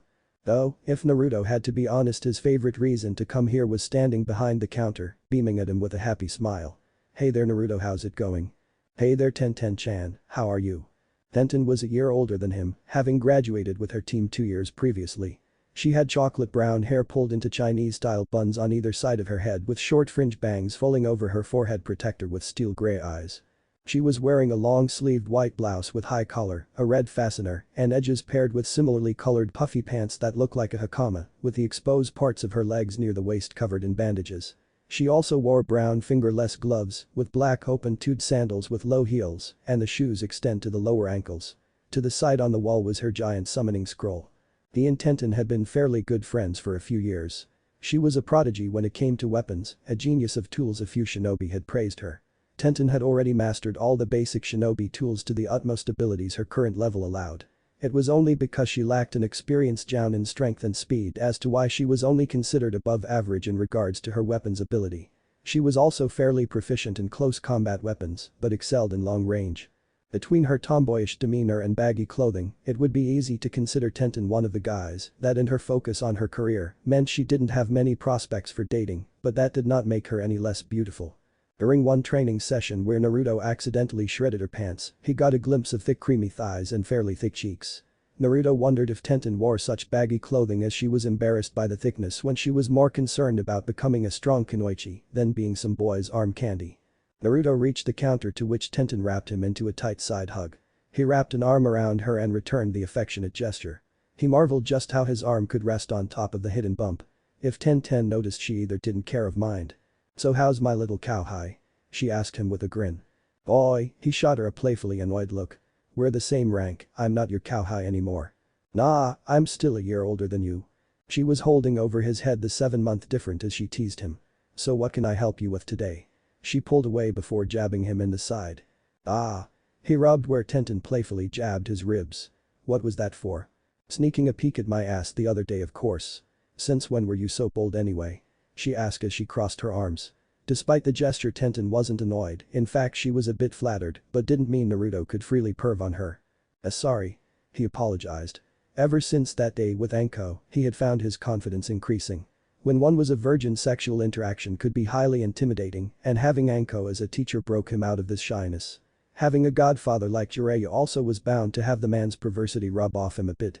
Then there was Kakashi, who read his smut, and all honesty, Kazuma was probably the most normal one. Teaching Naruto the ins and outs of being respectful and what was considered normal courtship and flirting, so the blonde wouldn't be running around like a perverted idiot with a perpetual and public heart-on. Subtly went a long way in many things after all. "I need your help with choosing out some more clothes. I'm expanding my wardrobe. Also, I was hoping we could spar later on today." "I'll have to check with my Kasan, but that would be okay." Sparring with Naruto was always fun. Well, not when he used his affinity, but at least it gave Tenten insight into a weakness she never considered. Tenten couldn't help but think about how the blonde had entered her life all that time ago. With an exhausted series of pants, Tenten collapsed to her knees as she tried to raise her hand above her head. She was signaling the gesture of giving up. This was the agreed gesture between their team to stop the spar. Tenten had only been a member of Team 9 for a few weeks, and she could tell her team was not normal. Hyuga Niji, cadet member of the Hyuga clan, was a genius and rookie of the year of their year. He was fast and scary proficient. He made a good sparring partner and shinobi, but he was so cold at times and looked down on those he considered weak. While Tenten didn't like Niji's elitist sort of view or his deference to fate, she couldn't help but find him a bit cool and cute. As much as she tried to ignore these feelings, she hated the fact she could not but have a crush on her teammate. But for some reason Niji didn't seem to recognize the sign. He was charging forward, his palm raised, and Tenten froze in fright. She couldn't move, and if he landed a strike on her exposed torso, he could cause her serious damage or even cripple her for life. It was like her lungs were frozen as she couldn't utter the word stop. She couldn't hear anything but her own heartbeat in her eyes. She shut her eyes tight and expected to feel pain, but there wasn't any. Tenten waited 1 second, 2, 3. Then she opened her eyes slowly. Her eyes widened at the sight before her. Niji was standing about 2 meters from her, his palm was pressing against orange and black fabric. To her surprise, between them was Uzumaki Naruto from the academy. He was from a different class and year from them. Tenten had met him maybe once or twice, they were acquaintances at best, not what you would call friends, but were civil to each other. Where did he come from? Why is he here? Tenten's pondering them registered what was happening. Out of nowhere Naruto had arrived and he blocked Niji's attack. Niji's attack? But how? Naruto didn't show to be anything special, yet he managed to stand his ground when most would be limping from Gyuken's strike. Naruto growled at Niji. "What's wrong with you? Couldn't you see your teammate was in no means to defend herself? So much for the all-seeing eye when you can't perceive something as simple as that." Tenten's eyes widened. Did Naruto just defend her? Niji went from surprised to annoyed. "We are training, do not interfere. Something as plain as yourself should not interfere in matters you don't understand. You know nothing of me, so don't proceed to judge. You're supposed to be a genin, yet you couldn't tell your sparring partner couldn't defend herself. Did you not read her body movements? Her stance? Her expression?" Naruto had to hold his tongue to avoid going into the laments he was told about the current academy structure. If he kept on, he would end up provoking the boy into a fight, and Naruto could not win this fight without revealing more than he was willing to. What would they say if someone from Konoha's most respected clan was known to beat down on their helpless teammate? Imagine how your clan would react if you did something to insult their image. I take it the head of your clan wouldn't be happy. Naruto had expected a frown or snarl, but the sheer hatred that flashed in the Hyuga's eyes put him off guard. He had no way of knowing this person's life and history, but it seemed like he pushed a button. Ten, when you decide to get serious and improve yourself instead of hanging out with mediocre losers, you know where to find me. While Tenten flinched at the coldness, Naruto was no stranger to coldness or fury. As Niji left, Naruto turned to face her. "Hey. Are you alright?"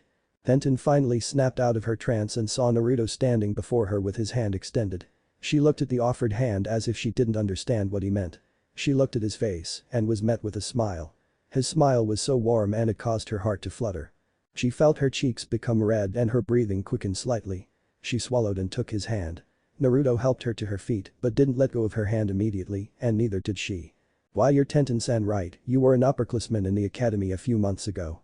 Tenten studied the blonde boy before her and found that she kind of liked what she saw. For a young teen he was surprisingly built.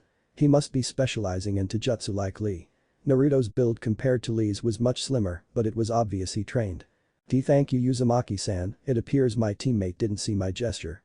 Tenten managed to get out. That was the first time Tenten had ever referred to Niji as such instead of by his name. She knew he didn't mean to dismiss her as such, he was. No. She wouldn't make excuses for him. That was what fangirls did with their crushes. Tenten knew of Niji's history, and while it attributed to his cold behavior and from a psychological standpoint, she could understand if he could be standoffish, there was no reason to take your anger out on innocent people. "Ah, it was nothing. I just saw someone who needed my help. And call me Naruto. All my friends do." "Friends? Well, I guess since you saved me and the least I could do is call you a friend." And that was how a friendship was formed. From that point on, Naruto had developed a friendship with Tenten, who he helped with Fuinjutsu, who helped him with weapons in exchange. A little while later Naruto would be introduced to the rest of Tenten's teams. As he got closer he saw two males wearing green spandex walking on their hands. "Look, Lee, someone has joined us in running on this youthful morning." The older man beamed to his disciple. "Gosh, Guy-sensei, this person is worthy in becoming my rival," the younger version proclaimed to his sensei. Lee jumped from his position and landed in front of Naruto, stopping Naruto from moving forward. "Hello, my name is Rock Lee. May I have your name?" Lee asked while he held out his hand. "Uzumaki Naruto, nice to meet you, Lee-san." This time Guy stopped Naruto with a hand on Naruto's shoulder. "Ah, you must be young Naruto who our Tenten talks about. It seems that you are a hard worker just like she told us." Before Naruto could say another word, Tenten came running to the group. "Guy-sensei, you are late for the team meeting, what are you doing?" Tenten asked when she spotted Naruto. "Naruto-kun, what are you doing here?" "I'm out for my morning training. I overslept a bit so I was a bit late in starting." Naruto answered with his own question. "These are the two taijutsu users you told me about, right?" He pointed to Guy and Lee before continuing. "You never told me they were this dedicated. Man, if I knew they were this dedicated I would have come to them for taijutsu advice some time ago. Now I know what you meant by cool if not a little crazy training methods." Guy and Lee smiled brightly, causing Naruto's eyes to flinch in pain. "Did you hear that, Lee? Our youthful Tenten told her friend that we were cool. I am one step closer to beating my rival Kakashi in coolness now." Guy shouted out. Naruto raised an eyebrow. Was this the man who Kakashi was rivals with? He had only heard about him in passing. He knew of Konoha's taijutsu expert but never formally met him. "Lee. Guy-sensei. Lee. Guy-sensei." This image of two men with green spandex hugging each other with tears falling from their eyes shocked Naruto out of his thoughts. What the hell did he just miss? And then out of nowhere a sunset genjutsu activated. He turned to Tenten, who merely cringed slightly. "Naruto-san, I hope you understand why I always made excuse to avoid introducing them to you." Naruto nodded and placed a hand on her shoulder. "Tenten-san, words cannot express how strong you are mentally. Even though he is weird, Guy-sensei is the best taijutsu master in Konoha." Tenten told him. "My taijutsu is efficient, but efficient is not good enough. I want it to be the best. So if I have to put up with a bit of weirdness I can do that." From that point on Naruto's circle of friends grow as well as his ability at taijutsu. Speed, strength and endurance, while not everything in a fight was major factors that helped control the pace of the battle. While Kazuma's words about intelligence never left Naruto, it would be hard to dismiss that a lot of people also valued strength and ability. All the intelligence in the world means nothing for a Kage if you were not strong enough to protect the village or earn the confidence for the shinobi populace to respect and follow your orders. Arriving back to his partner with his scroll filled with new clothes, Naruto couldn't help but noticed a note left for him on the table. Kazuma wanted him to head to the Hokage residence. He wondered what this was about. Story start. 4 years ago. Shortly after being accepted into Konoha ranks, Kazuma had taken to training Naruto in his clan arts. He wanted to see what the academy was teaching and quite honestly was appalled by the standards. "Hokage-sama, what has happened to the academy standards? Quite simply promising genin are being crippled by how minimal the standards are." Sarutobi puffed at his pipe. Could you be more specific?" Kazuma let out a sigh and folded his arms behind his back, thumping his finger against his back. When he was agitated or annoyed he had the bad habit of thumping his finger. "Where to begin? Let's start with the incredibly poor taijutsu style they're being taught. It has far too many holes in it. A basic rush with little consideration for leg techniques, defensive posture or any speed techs. That is just asking to be killed. Then there is the kunoichi conditioning. Even at the younger ages they're more focused on boys than their ninjutsu. Now I know that was a common problem back then, but I figured by the time they were graduation age, that would be trained out of them, or at least the academy teachers would have admonished them on their lack of professionalism. Not all of the children are from clan families. Now more than ever we have had an increase of students from civilian families, and they simply may not know how to conduct themselves under proper protocol. Which I thought the academy would have trained out of them. They are supposed to be warriors. Blades of the village. Sarutobi couldn't help but frown at this. Kazuma was hinting points too close to the complaints Danzo would make. I'm not saying make them into mindless drones, but they should at least be acting like they will represent our village. It seems incredibly detrimental to rely on our specialists for our village's sole standing and power. While I admit our specialist count and notoriety currently outmatches what is currently known in Iware Suna, we have no idea of Kumo's current military power, and we only skirt by mist thanks to their own internal civil wars and bloodline purge. Quite honestly, if they wanted to be children they should not be in the academy. Becoming complacent leads to one becoming dead. Kazuma took a moment to compose himself, realizing by the last point he had been yelling. Apologies Hokage-sama, I lost my cool. Sarutobi understand where Kazuma's anger was coming from. He did not want what happened to Yuzugakure to happen to Konohagakure. While I appreciate your sense of concern Kazuma-san, there are reasons the standards have softened. The civilian council wanted more of their children to pass the exam. They wanted their children to be shinobi too, but with the standards as they were only the clan children were passing.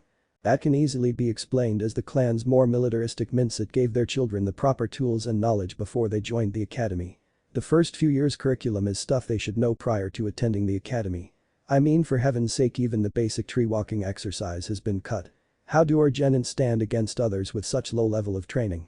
Quite simply, we tend to protect and nurture our genin. In other villages genin without vast promise are disposable, seen as dime a dozen, and because of that our ranks have swelled in terms of numbers compared to the other villages.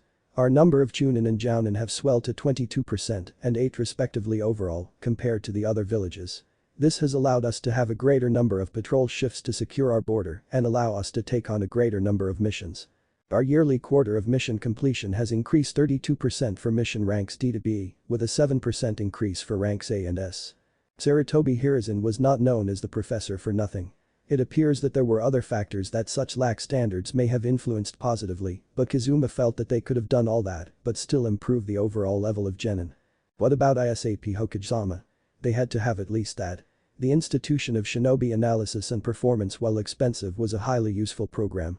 Sure, they could only afford a handful of shinobi yearly, but that program helped with the conditioning of such shinobi as Mido Gai and brought out the latent of Sharingan no Kakashi and a few other village greats. The ISAP was one of the Nidaime Hokage's greatest creations. It unfortunately had to be cut. The losses we suffered from the loss of the Uchiha clan made it where continuing the program was more than we could afford. The money had to go into programs improving our village's security. Kazuma realized this was a losing battle. He wanted to suggest that the program could help bring about more prodigies, but the professor probably had an answer for that too. He excused himself shortly after the Sandaime finished speaking. If he could not improve the standards he would have to go about this another way. And over the years Naruto potential shined through. He had to wait a fair bit of time for Naruto's body to develop enough to start teaching him higher level techniques, but being a both Jinchuriki and Uzumaki allowed Naruto a major head start on his peers. I expect you to not only be strong, but powerful as well, Naruto-kun. I have taught you Kagebunshin's benefit for a reason. I have already have you amassing knowledge on multiple subjects for a reason. You never know when rudimentary knowledge on a subject will save you, but now you need to learn about possible enemies. With that he led Naruto to his room, and on the table was a vast collection of bingo books. You will memorize the bingo book and know everything there is to know about the 5 major hidden villages.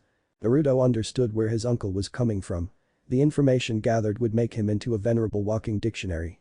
Well, considering Kazuma already had him reading dictionaries, that wasn't even the most apt description. You will spend the rest of the day reading and memorizing this knowledge. Tomorrow is your rest day, so remember to relax. Once a week Naruto was given a day to relax and do whatever he wanted. Depending on the level of training and what he accomplished, Kazuma would give him more days off. The man didn't believe endless training every day was sensible after all. The body and mind needed time to rest. Naruto was roughly expected to train 8 to 10 hours a day, leaving him 6 to 8 hours a day to do what he wanted, with the rest of the time resulted around a full night of sleep. He didn't understand why some shinobi thought only about 4 to 5 hours of sleep was sensible. Then again, most of them didn't understand a thing beyond basic first aid. It was only because he was chided much in his youth by one of the clan's medics about the importance of taking care of oneself did he have the knowledge he did on taking care of one's body properly. Unfortunately, he was still sorely lacking on Iaijutsu knowledge in general, but for now it was proficient. I know I am putting so many burdens on you, young Naruto. Burdens most clan wouldn't put on their children beyond mastery of the clan techniques, but if you are to be Hokage and bring greatness back to our clan name, you need to be ready. 4 months. 4 months since Team 7 had formed, and now it was time for their first real mission. A C-rank mission. Team 7 reported to the Hokage Tower. The mission, an escort mission. From Nami no Kuni, they would be escorting the client and protecting them from bandit activity that has been preventing his workers from completing a bridge. It was time to meet their client. The client stepped out drinking from a bottle. An older man. At least 50s with grey hair. He took a swig and said, "What? I paid for bodyguards and all I get are some teenagers." Said teenagers bristled at this comment. To dismiss a shinobi based on age was foolish. Something done by those who came from a village or settlement with little shinobi activity. The Hokage merely chuckled. "Tazuna-san, you have one of the Leaf's best shinobi, an elite jonin with you. You will be more than safe in his capable hands." Later on, they were all at the front gate. Tazuna looked impatient to be on his way. Kakashi eyed him. Something didn't feel right about the mission. Kakashi decided to let things go. It was doubtful that anything on this mission would pose a challenge to a shinobi of his caliber. Kakashi took notice of Naruto carrying a fairly large scroll on his back. Sasuke had a backpack and Sakura was carrying nothing. Noticing the look in Kakashi's eyes, Naruto began to speak up. "I'm carrying Sakura-chan's things with me in my scroll." Kakashi was mildly surprised. It appeared Naruto and Sakura were a bit closer than he expected. Sasuke looked at the blonde with mild irritation before remembering Kakashi's words. Then again, what use was sealing besides carrying things? The sealing arts was not something Sasuke was interested in, so he dismissed them. Naruto created 2 clones and sent them ahead. Kakashi was aware of this tactic from Naruto's prankster days. Scoping out the perimeter before going in yourself. He was curious to see if Naruto would reveal any of his hidden abilities. He knew in passing an observation Naruto had been training with many of the shinobi specialists. Naruto's reserves and ability to use Kagebunshin was the only reason why many of his colleagues even humored the request. Normally no shinobi would ever train another's pupil, as it was seen as disrespectful, nor would they train a student without permission from a clan or them being a konoha shinobi because of the dangerous a young child without proper training and supervision could deal, but Naruto was a special case to which most of them chalked up to his being a Jinchuriki. A highly trained and responsible Jinchuriki with supervision from the expert of their fields was a far better alternative to an immature kid who didn't know anything. The risks could be catastrophic if the boy was triggered enough to the point the Kyuubi could take full possession. Even then, other such exceptions, with Kurenai giving Sakura tips, were just as rare if not more so. Born from not wanting a promising kid to waste time and bringing out their potential. Either way, if Naruto was sending Kagebunshin ahead as a warning system, this would be rather useful. Azuna did not know much about shinobi abilities, but he knew from stories they could do amazing things. The fact that one of the teenagers made clones of himself boggled his mind. Despite the guilt he felt, these shinobi were the only chance his country had. As they continued their walk, Naruto began to speak. Junin level. Missing nin from Kurigakure. Their elemental affinity is water. They use claw gauntlets connected by chains coated in poison. They mask themselves with a low-level genjutsu disguised as a puddle. The blondes suddenly relayed. The only ones confused by this sudden omission were Tazuna and Sasuke. Though Tazuna's followed shortly after a nervous twinge. While Kakashi caught the twinge, Naruto could smell the sweat off the man, nearly missing it because of the strong stench of booze. "What are you hiding, old man? It's a good thing you made 2 Kagebunshin instead of just 1 then. Is the other one keeping an eye on them?" Sakura asked them as they continued their trek. "They're ahead by 0.3 kilometers. My Kagebunshin hasn't moved and is keeping a view on them from one of the trees," he answered. The dispelled Bunshin giving back information. If his Bunshin can relay information like that, then it would be a useful jutsu. I need to figure out how he learned it so I can learn it as well. Sasuke thought. "We will continue the course, be ready for an attack," Kakashi ordered. True to Naruto's predication, a puddle was up ahead. Even without Naruto's warning, a lone puddle after the fact it hadn't rained in over a week would have already alerted the Jounin senses. He would leave it up to his students to take care of this. All the training in the world wouldn't matter without real combat experience. Sure enough, after a few moments as the group walked by the puddle, two shinobi, two men garbed in dirty gray clothing and demon-like armor, rise from the puddle. They had spiky black hair, wore raggedy gray cloaks, and had metallic masks over the lower half of their faces. Before anyone could react, a spike chain that was attached to the clawed metal gauntlets was wrapped around Kakashi. In a gruesome display, the chain was pulled savagely by the two men, shredding Kakashi into pieces and causing a rain of blood and flesh to fall to the ground with a resounding thud. Unbeknownst to them, what really happened was that Kakashi completed an undetectable replacement jutsu ride as a chain that connected the two gauntlets and shinobi together was wrapped around him. Kakashi stayed hidden off to the side as he watched what his team would do. "One down," was the only deeply garbled word spoken by the two before they blurred out of sight once again, only to reappear heading straight for Sakura and Tazuna. Drawing out two kunai, she stood in front of Tazuna ready to fight back. Sasuke was the first to go on the offensive as he threw a few shuriken at the pair of shinobi racing for them. The shuriken blade slid into the middle of the hole, pinning the chain into the tree. "So? It seems the old man has better protection than we were told of," said one of the two attacking shinobi as they struggled to free the chain. Naruto dashed to the one on the left, the solid blow cracking his ribs. The force of the blow sent the demon brother flying to the side, only to come to a sudden jolt followed by a crack as the force of the blow inadvertently yanked the pin chain out of the tree. Naruto gave chase as tightened up his fist. "Gozu." The other one rushed to his brother's aid only to receive a vicious kick to the side of the face, sending him face first into a tree. "Fool. You call yourself a shinobi. You let your guard down," Sasuke said after taking out some wire to secure the shinobi. Gozu, as he was called, raised himself to his feet and lashed out with his claw only for Naruto to slide under, grab his wrist and slam his fist into the man's ribs, further damaging them. Gozu slumped to the side, covering his side and leaving his face wide open. Big mistake, as Naruto followed up with another strike to his throat, causing the Chunin to double over and collapse from the pain. Sakura was relieved and happy that the battle was over. It had been their first shinobi battle and it was won without any injuries. Kakashi appeared from where he was observing and congratulated them and quickly secured both prisoners to the same log. For Chunin, the two of them had been arrogant and sloppy.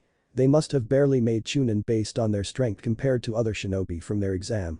He then turned to the bridge builder. "We need to talk about what is really going on." Tazuna looked around. "What do you mean?" Kakashi raised his killing intent and Tazuna backed up as the oppressive pressure bore down on him. "You lied about this mission. If it had been a higher rank shinobi or a squad sent, you could have gotten us killed. You put the lives of my genin at risk and I want to know why." "They were trying to kill me to stop me from building the bridge," Tazuna blurted out in gear. The Jounin's killer intent had the man squealing in no time. "Why are there shinobi trying to stop you from building the bridge?" Kakashi asked the question in a more conversational tone and Tazuna relaxed. The architect sagged. "All right, I'll tell you everything. It all started when a despicable man by the name of Gato came to our land." Tazuna proceeded to tell the story of the suffering of Nami no Kuni. The four-leaf nin listened to his story. "Tazuna-san, there is no way we're going to let scum like Gato do what he wants." Kakashi interrupted. "Naruto, not so fast. This was supposed to have been a C-ranked mission. Any mission that involves enemy shinobi is automatically at least a B-ranked mission. Kakashi-sensei, before you have us go back, hear me out. We have a very good opportunity here." Naruto had pictured his first attempt at an alliance much smaller, but a country would be a rather big boon. "We could earn ourselves some favorable trade priority if we managed to help Wave complete this bridge. This sparks new trade opportunities to our village, and if Gato is as rich as the client says, I highly doubt he would just ignore what happened to his investment. It wouldn't take much effort for him to get information out of Tazuna about who he went to for help, and even if he didn't get a hold of Tazuna, who's to say others in his village don't already know? Gato might take this as an insult and subtly set up situations that might result in ambushes of our shinobi forces if we ever come to this area for other missions, not to mention what it says about Konoha's image if we let some tycoon be enough to steer away our forces to complete a mission. We could lose face against other villages or clientele." Sakura remained quiet. She wanted to help the people of Nami no Kuni, but with the way Naruto painted it, it was more than that. His explanation was far more thought out than anything she herself could have considered. "Uzumaki is right. I am no coward. We should complete the mission," Sasuke insisted. "This would be the perfect opportunity to test his strength. We can do it. This is the opportunity needed to test the fruits of our labor. Please, Kakashi-sensei. Please let us continue the mission." "That's my Sakura-chan," Naruto thought with a grin. Kakashi looked at his genin team and thought about the situation. It was almost certain the next enemy they faced would be a Jounin, but he was confident he could handle it if it came to that. After all, the abilities of his pupils were beyond that of average genin. He wasn't able to gauge how far they came against such pitiful chunin anyway, this would be their real test. If we are to continue this mission then I must test your conviction. What do you mean? We already said we wanted to continue. Naruto wondered just what Kakashi was up to. You have already been through this, Naruto, but Sasuke and Sakura have not. Once I am done interrogating them they will have to kill our prisoners. Everyone tensed at the announcement. Sakura froze, her eyes widening in horror. Sasuke went stiff but steeled his resolve. This would be another test. This would be another step to see if he closer to matching. That man. Sakura could feel her breathing becoming more rapid. Kill in cold blood. Maybe in the midst of battle when someone's life was in danger. But to consciously take someone's life. She had the resolve to fight, but the resolve to kill. She turned to look at Naruto. The concern in his eyes. If I don't. She then turned and looked to everyone. She would be letting her team down. The people of Nami no Kuni down. Swallowing a heavy gulp she took out a kunai. Her whole body was trembling. She felt like she was going to pass out. Let's just get this over with. The slight tremors in Sasuke's hand showed he was acting more aloof than what he really felt. Being a shinobi. You were an assassin. You were often tasked with killing targets. Those with families. Those who were guilty. Those who were innocent. Those whose only crime was being born in a rival family. You were a thief. Stealing knowledge. Stealing what could keep lives alive. Stealing village secrets to make destroying them easier. You were a spy. You would infiltrate and also perform the expected duties of a thief. This one being more based on deception. An infiltrator more of the same deception and thieving, but with the added bonus of lying to the face of those who believe you are a comrade and loved one, unaware that your purpose was to bring harm to them. The worst part for them had been the waiting. The longer Kakashi took to interrogate them the prisoners the harder it had been to wait. And when it came for the two of them kill they had made their choice. Story start. 0.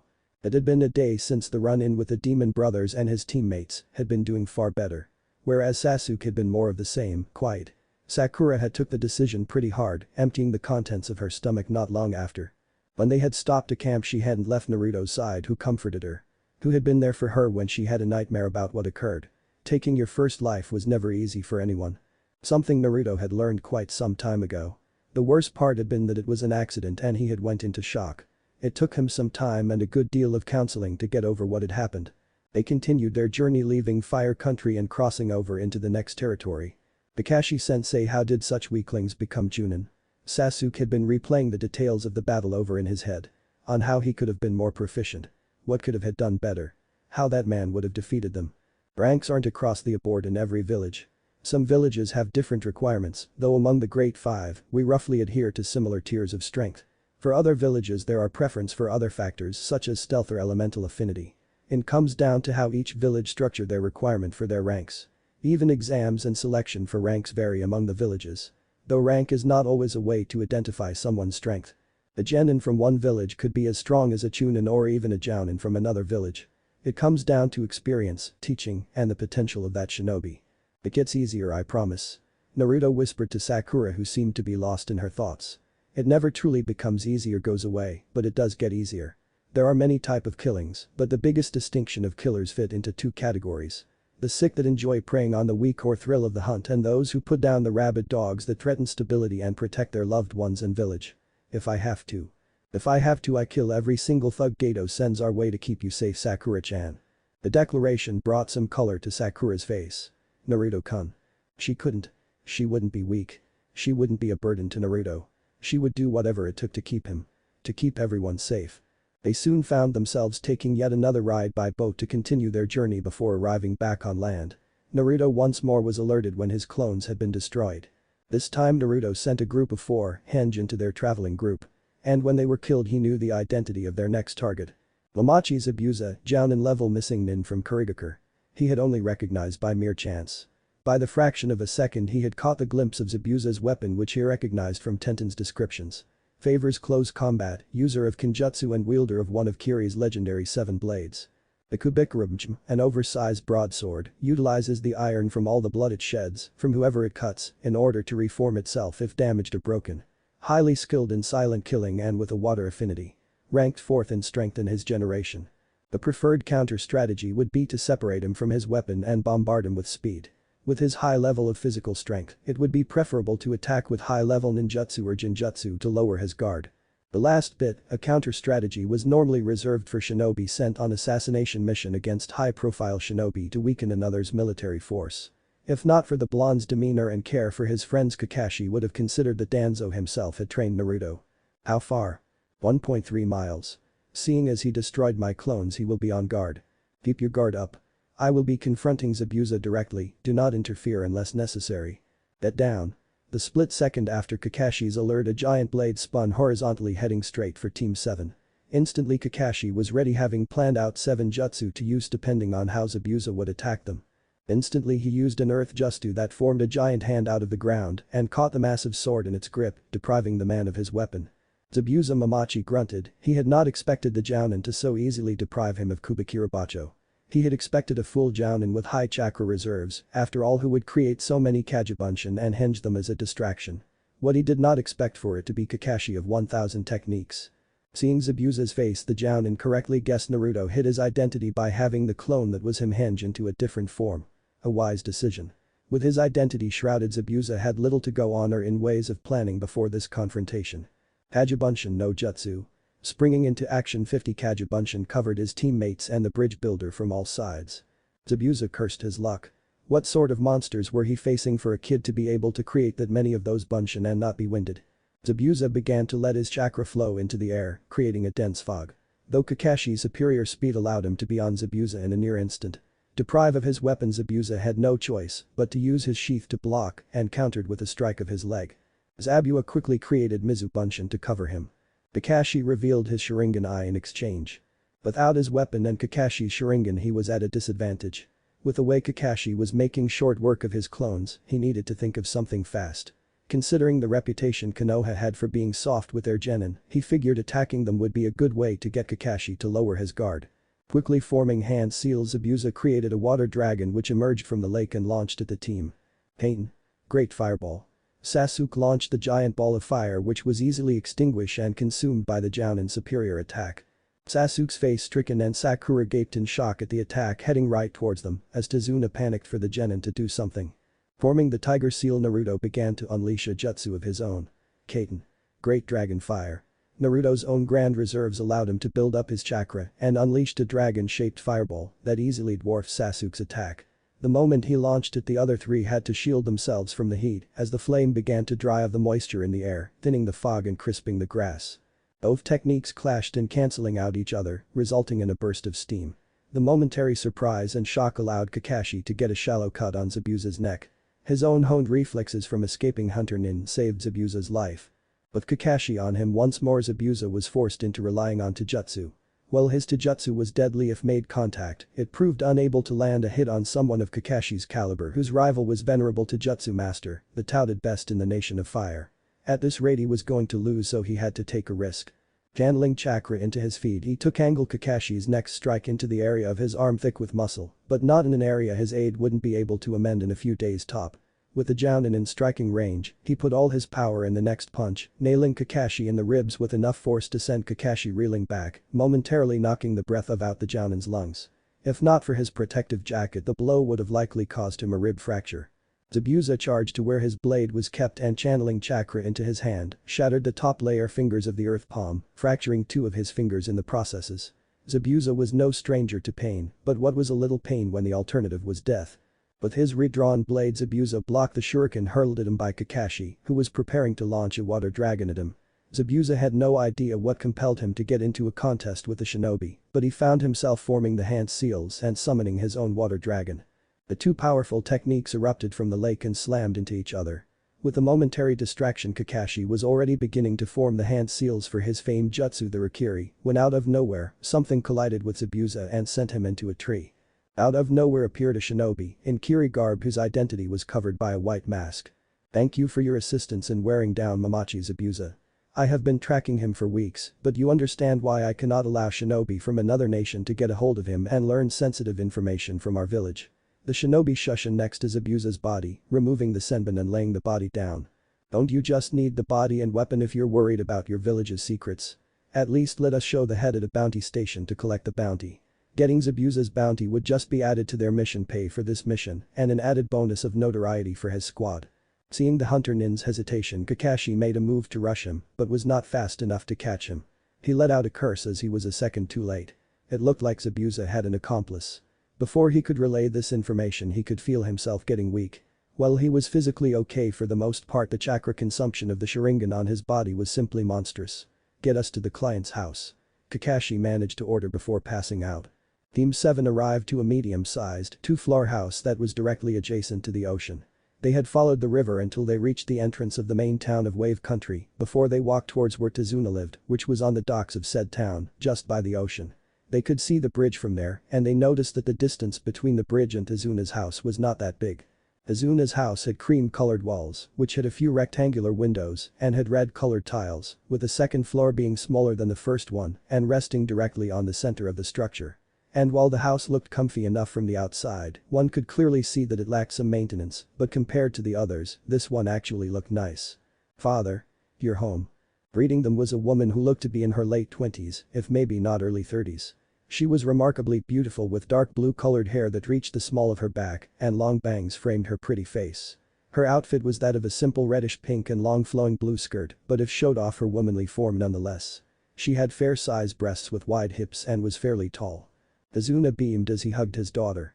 "Of course I came back, Tsunami. And I brought a group of super ninja that will help us get rid of Gato," Tazuna said as he stepped out of the hug and to the side so Tsunami could see Team 7. Tsunami looked at them with a smile on her face as she bowed in thanks. "You all have my gratitude for bringing back my father safe and sound and helping us get rid of the despicable man," she said, her voice becoming somewhat harsh as her black eyes narrowed into a frown. Kakashi just waved her off as he smiled. "There is no need for thanks, Tsunami-san. My team and I are more than happy to help these people." Naruto suppressed the urge to roll his eyes. Kakashi sure seemed to be changing his tune with a pretty woman involved. Once they were all settled down, Kakashi began telling them what to expect. Those kinds of masks are worn by the elite among the Kurigakure ninjas, hunter nins. They're called that because they dispose of corpses so thoroughly, it's as if they never existed. Hunter nin specializes in hunting down missing nin and obliterating their remains in order to ensure their village's respective secrets remain just that. A secret. The most effective thing would have been to destroy the body then and there to prevent the likelihood of being ambushed and the body being stolen. The method he used, Senbin, are far from the most effective tools. In fact, there are certain points on the body which hit could put someone in a near-death state. The way the hunter nin was being careful with the body, not to mention the Senbin, were placed in an area that avoided hitting his spinal cord, leads me to believe that Zabuza has an accomplice. The hunter nin leaned over Zabuza's body just as they finished cleaning the wound on his left side and then prepared to cut the bandages from around his face. The hunter was shocked when Zabuza's hand suddenly latched onto their arm. Zabuza then said in deep voice, "That's alright, I'll do it myself." The hunter nin only sounded amused as they said, "Oh, you've already came back to life." Zabuza suddenly grabbed the needles still stuck in his neck with his right hand and roughly pulled them out as he said, "Damn, you sure are rough." As a small spray of blood erupted from Zabuza's neck, the hunter said in concern, "Please be careful pulling those out, Zabuza-sama. If you're not careful, you really will kill yourself in your weakened condition." Zabuza could only look on with annoyance as he said, "How long do you plan on wearing that stupid mask?" The hunter just softly giggled as they removed the mask to reveal a soft and attractive face. Full lips, smooth skin, and silky ebony hair met Zabuza's eyes as the hunter said, "It reminds me of the old days. Plus it was useful for this act. If I hadn't saved you, you definitely would have died. If you were going to put me into a momentary death state, you didn't have to target my neck. You could have aimed the acupuncture state. You are annoying as always." Finished Zabuza with his hand resting on his sword. "Exactly, the neck doesn't have much muscle, it's easier to hit the acupuncture there. You shouldn't be able to move much for about a week." An expression came across the hunter nin's face. "That boy. The blonde. He isn't normal. He created dozens of Kagebunshin and used a powerful fire jutsu without being winded, not to mention he was able to follow your and his teacher's movements. He is at least a highly skilled chunin if not approaching jounin level." Zabuza only tightened his grip as he scowled. "Yes, when I was blasting my killer intent, that boy's expression hardened while his teammates froze. While I deal with Kakashi, you'll have to keep an eye on that boy, if possible take him out sooner." The hunter nin's expression indicated she was alarmed at this possibility. "Despite your cleverness, you're a pure kid. I have no idea why I put up with you." What can I say, I'm a sweet young lady." The hunter then stopped for a moment and looked out at the water, without us even noticing, the mist has lifted. "Next time. Would you be alright?" "Next time I'll break the Sharingan," Zabuza promised darkly. Story start. 0. Kakashi had theorized that Zabuza would be out for roughly a week, meaning that they had that much time to prepare, and it would be a good 2 days still, until Kakashi would be able to move around and recuperate from his chakra exhaustion to train them. What are we supposed to do for training until then? The door to the house opened to reveal a little boy wearing overalls and a strange hat. As the boy came in, he said, "What's the point in training?" Apparently he had been listening in. Izuna instantly brightened and shouted. "Inari, where have you been?" "Welcome home, Grandpa," Inari said as he walked over and gave Tazuna a hug. Tsunami, seeing her son's rudeness, said, "Inari, greet our guests properly. They're the ninja that brought your grandfather home safely." "But mama, they are just going to die," said the little boy in a flat voice. Naruto and the rest were taken aback by this, and who wouldn't be when a child dismissed they were as good as dead. "An 8-year-old says you're going to die." Naruto was flustered and was almost ready to smack the kid. He may have become calmer over the past few months, but he still had his buttons. Inari looks over the shinobi then says, "No one can beat Gato and his men." Sasuke only snorted as he glared at the boy. Naruto by this point decides to try and cheer the boy up. "Don't worry, kid. With us here Gato will be stopped and we'll protect your grandpa. Normally we shinobi don't act in the role as heroes, but you have my word we won't fail." Inari just grunts as he says, "Hero?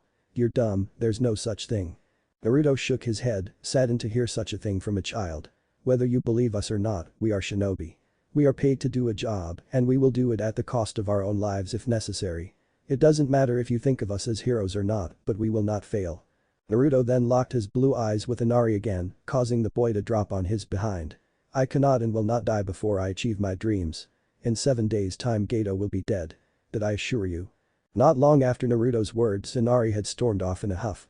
When Sakura questioned what could have turned a boy so sullen, that's when they learned the story of Kaiza, this town's hero who had stood up to Gato only to have been killed by his mercenaries to set an example. Now more than ever Naruto was determined to kill this Gato. Naruto had been fairly surprised when Kakashi tasked him to oversee his teammates' training the first few days. Naruto decided to start training with Sakura as he had much bigger plans for Sasuke. The last Uchiha would make a better ally than enemy. Sakura he decided had high potential for Iaijutsu, so he taught her the healing palm technique. While Naruto knew a few basic medical jutsu, his vast chakra made it difficult for him to use them to the level a professional medic nin could, but Sakura's uncanny perfect chakra control made it where she was perfect for it. A reaction to slashing his arm and having her heal it resulted in an earful he would be dealing for the coming week if not longer. He hadn't meant to panic the girl, but flesh wounds were something he recovered from thanks to the Kyuubi's healing factor. Between that and having her work on the water walking exercise, Sakura would be preoccupied for the next few days. He hadn't been surprised to learn that all the while he was showing Sakura that Sasuke had been observing. "Why? If you were this smart at the academy, why didn't you show it? The chakra reserves. The jutsu." As much as Sasuke didn't want to admit it, Naruto could have easily been a contender for the top rank. "If my own allies think I'm weak, then surely my enemies will underestimate me," Naruto answered with a simple shrug. Sasuke mentally chastised himself for being so stupid. Naruto had fooled him. Fooled them all so easily. He would not be taken in so easily. "How would you like to unlock your Sharingan?" That was all that needed to be said to get Sasuke's full attention. "Explain. Please." He ground it out. He had slowly gained some modicum of respect for Naruto, who showed he was more than some average shinobi. "I may not know how your clansmen activated the Sharingan, but I have heard there is a way to activate it in response to a life-threatening situation. If we create that need we could possibly trigger it. I highly doubt training will cause that effect." Naruto grinned, "No, but being put in an actual battle will. I'm leaving a dozen Kagebunshin around Tazuna's house to keep an eye on him. You and I are going information gathering to learn all we can about Gato, and if we're lucky we'll encounter some of his mercenaries. Pushing you to your limits against enough of them should qualify." For the first few hours anytime Naruto so much as brought up Gato's name he was screamed at, ignored, or shooed away. Everyone in this town seemed frightened of the man, and while Naruto knew for good reason he didn't think it would be this bad. Finally, someone gave Naruto the answers he was looking for. An older blonde, 40s, soft lilac blue eyes with her hair done in the style of a single ponytail. Her clothes were worn out, gray, and patchy like most of the inhabitants. She was one of the few who still had a fire in her and was willing to tell Naruto of who he wanted to know. Like that massive dam his Kagebunshin had come across when he sent them exploring when they first arrived to town. Gato essentially had a stranglehold on the country. Having bought all the power and water stations and bleeding the citizens dry with his outrageous prices. Having a complete monopoly on the shipping industry along with many other industries throughout a few countries. Thanks to the man's dam, a massive river had been turned into a near-dying stream. The citizens of the settlements were staring as the lack of water meant they couldn't tend to their crops, and the dying plant life meant the animals migrating to elsewhere. With a lack of vital plants for cotton or other such things, that also meant a stranglehold on the clothing economy, except for once more Gato's goods. Even the daimyo had been killed to keep the man unopposed. Everyone has been taxed to near poverty levels, driving those with little money outside of the country. With his money, Gato had people working for him in other countries. Funding mercenaries, pirates, drug lords. Anyone willing to work for him to get his hand on the resources and cut of the profits. He was a criminal of the highest order and a big status symbol in the continent with countless connections. Naruto knew eliminating the man would paint a target on not only the killer's back but the country as well. Only by negotiating an alliance with Konoha would anyone think twice about attacking the country again. "We got your information, what's your plan now, Uzumaki?" Sasuke questioned him as Naruto began pondering if it would be truly wise for him and Sasuke to publicly challenge a man with that much wealth or influence. "I admit, attacking them head-on will be too foolish. I underestimated Gato's wealth and influence. Give me a day to think about how to approach this. In the meantime, how would you like to learn the Mizubunshin? It'll probably be a tough jutsu for you, being a water jutsu, and it's not as good as Kagebunshin, but for the duration of while we're in wave, not to mention whenever you're in water territory, it serves for a satisfactory distraction and crowd control technique. Also will help you build up your chakra reserves." Sasuke merely grunted in response.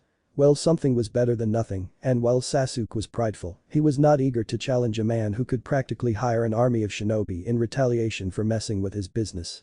Returning back to Tezuna's house, Naruto left behind a Kagebunshin to instruct Sasuke while he went about training of his own. By the dozens he was creating Kagebunshin and hinging them in the countless faces he had seen during the journey into town. He would have his clones scour every bit of inch they could of this area. Memorize every face and study every inch for the coming battle to come. If we got lucky, he would find cracks in Gato's infrastructures and maybe even discover Zabuza's whereabouts. Naruto took off his weights and began practicing his taijutsu form. Having grabbed some compact on-the-go food bars, he continued his training far into the night. He began mentally going over the battle that Kakashi and Zabuza had. The dispel of his countless bunshin gave him many different perspectives to analyze every jutsu and movement. Zabuza had escaped by the skin of his teeth. From when the battle started, he was at a disadvantage without his weapon, and the knowledge that Kakashi had of his opponent allowed him to formulate a plan and be ready. Being a former Anbu captain, he was sure Kakashi at least heard stories of Zabuza's abilities. If not for the Hunter Nin's intervention, Zabuza would not have escaped that battle alive. Zabuza would not only be ready, but his aide would be there as well. An aide that seemed to be a skilled Iaijutsu user at that. He would need to be ready. Aku picked her way forward through the brush as she neared the clearing where the herbs she was seeking grew. Pushing aside the branches in front of her, she came across a startling sight. The blonde. Haku bent down and placed her basket on the ground, straightening her pink kimono as she stood up, she steeled herself. Walking softly over to his sleeping form, she bent down and kneeled near his head. She looked closer and compared him to what she could remember of him from yesterday. Up close he looked a fair bit more muscular with frizzy hair, and he had marks on his face as well. But tried as she might, the nin could not find it in herself to end his life. Unbeknownst to her, the blonde had Kagebunshin he created on standby just in case someone tried to attack him while he slept. "Hey, you shouldn't be sleeping out here." Naruto opened his eyes to see a feminine face staring at him. Naruto lightly blushed as the person before him was pretty with her pale complexion and deep raven hair. "I guess I overdid it while training." Getting a better look at her, the woman in front of him was wearing a pink kimono that seemed to be slightly baggy on her. It seemed to hide her form well. "What are you doing out here? It's not safe to be a pretty girl in this area. I hear Gato employs people who are some real scumbags." "I am here to collect herbs for my friend that is injured. Since it is early in the morning, I don't have to worry about Gato," she replied. "Well, that's nice, how about I help you?" Naruto offered. After introducing herself, Haku proceeded to show Naruto what herb to look for, and the two spent 5 minutes gathering the herbs. Naruto placed the herbs he gathered into Haku's basket. "They have been training out here to get stronger. You must be strong, I bet. Do you have a goal you are trying to attain?" Naruto thought for a few seconds. "I train not only to become strong to become Hokage, but to bring admiration and honor to my lost clan and to protect those I care about." "We have a similar ideal, I see. I believe becoming strong is a result of wanting to protect those you consider precious. Without the one I consider precious, I wouldn't know what to do. I think a person can only grow stronger the more they want to protect their precious people." Haku stated a reason. Naruto liked that logic. "You know, that makes a lot of sense. I am definitely motivated by those I care about. protecting them is my utmost concern," Naruto said as he smiled at Haku. They sat in comfortable silence as the sun continued to rise in the sky. Haku got up from her position and grabbed the basket. "It was nice to talk to you, Naruto-san, but I have to go." Haku bowed slight and turned to leave. "Tells Abusa that we don't have a reason to fight. I'm pretty sure Konoha wouldn't pass up the chance to recruit someone of his caliber to Konoha. I personally know the Hokage so I can vouch for you guys," Naruto told Haku, who flinched. "You are mistaken, Naruto-san. I do not know any Zabuza." Haku made a potion to her sleeve where she kept senbons. "Please, you carry yourself far too guarded to be a civilian. Not to mention my Kagebunshin dispelled a few minutes ago after seeing you contemplate whether to attack me. Haku-san, I don't want us to be enemies. I can see it. You have a gentle heart. One not made for killing. Regardless, Naruto-san, we are on opposite sides.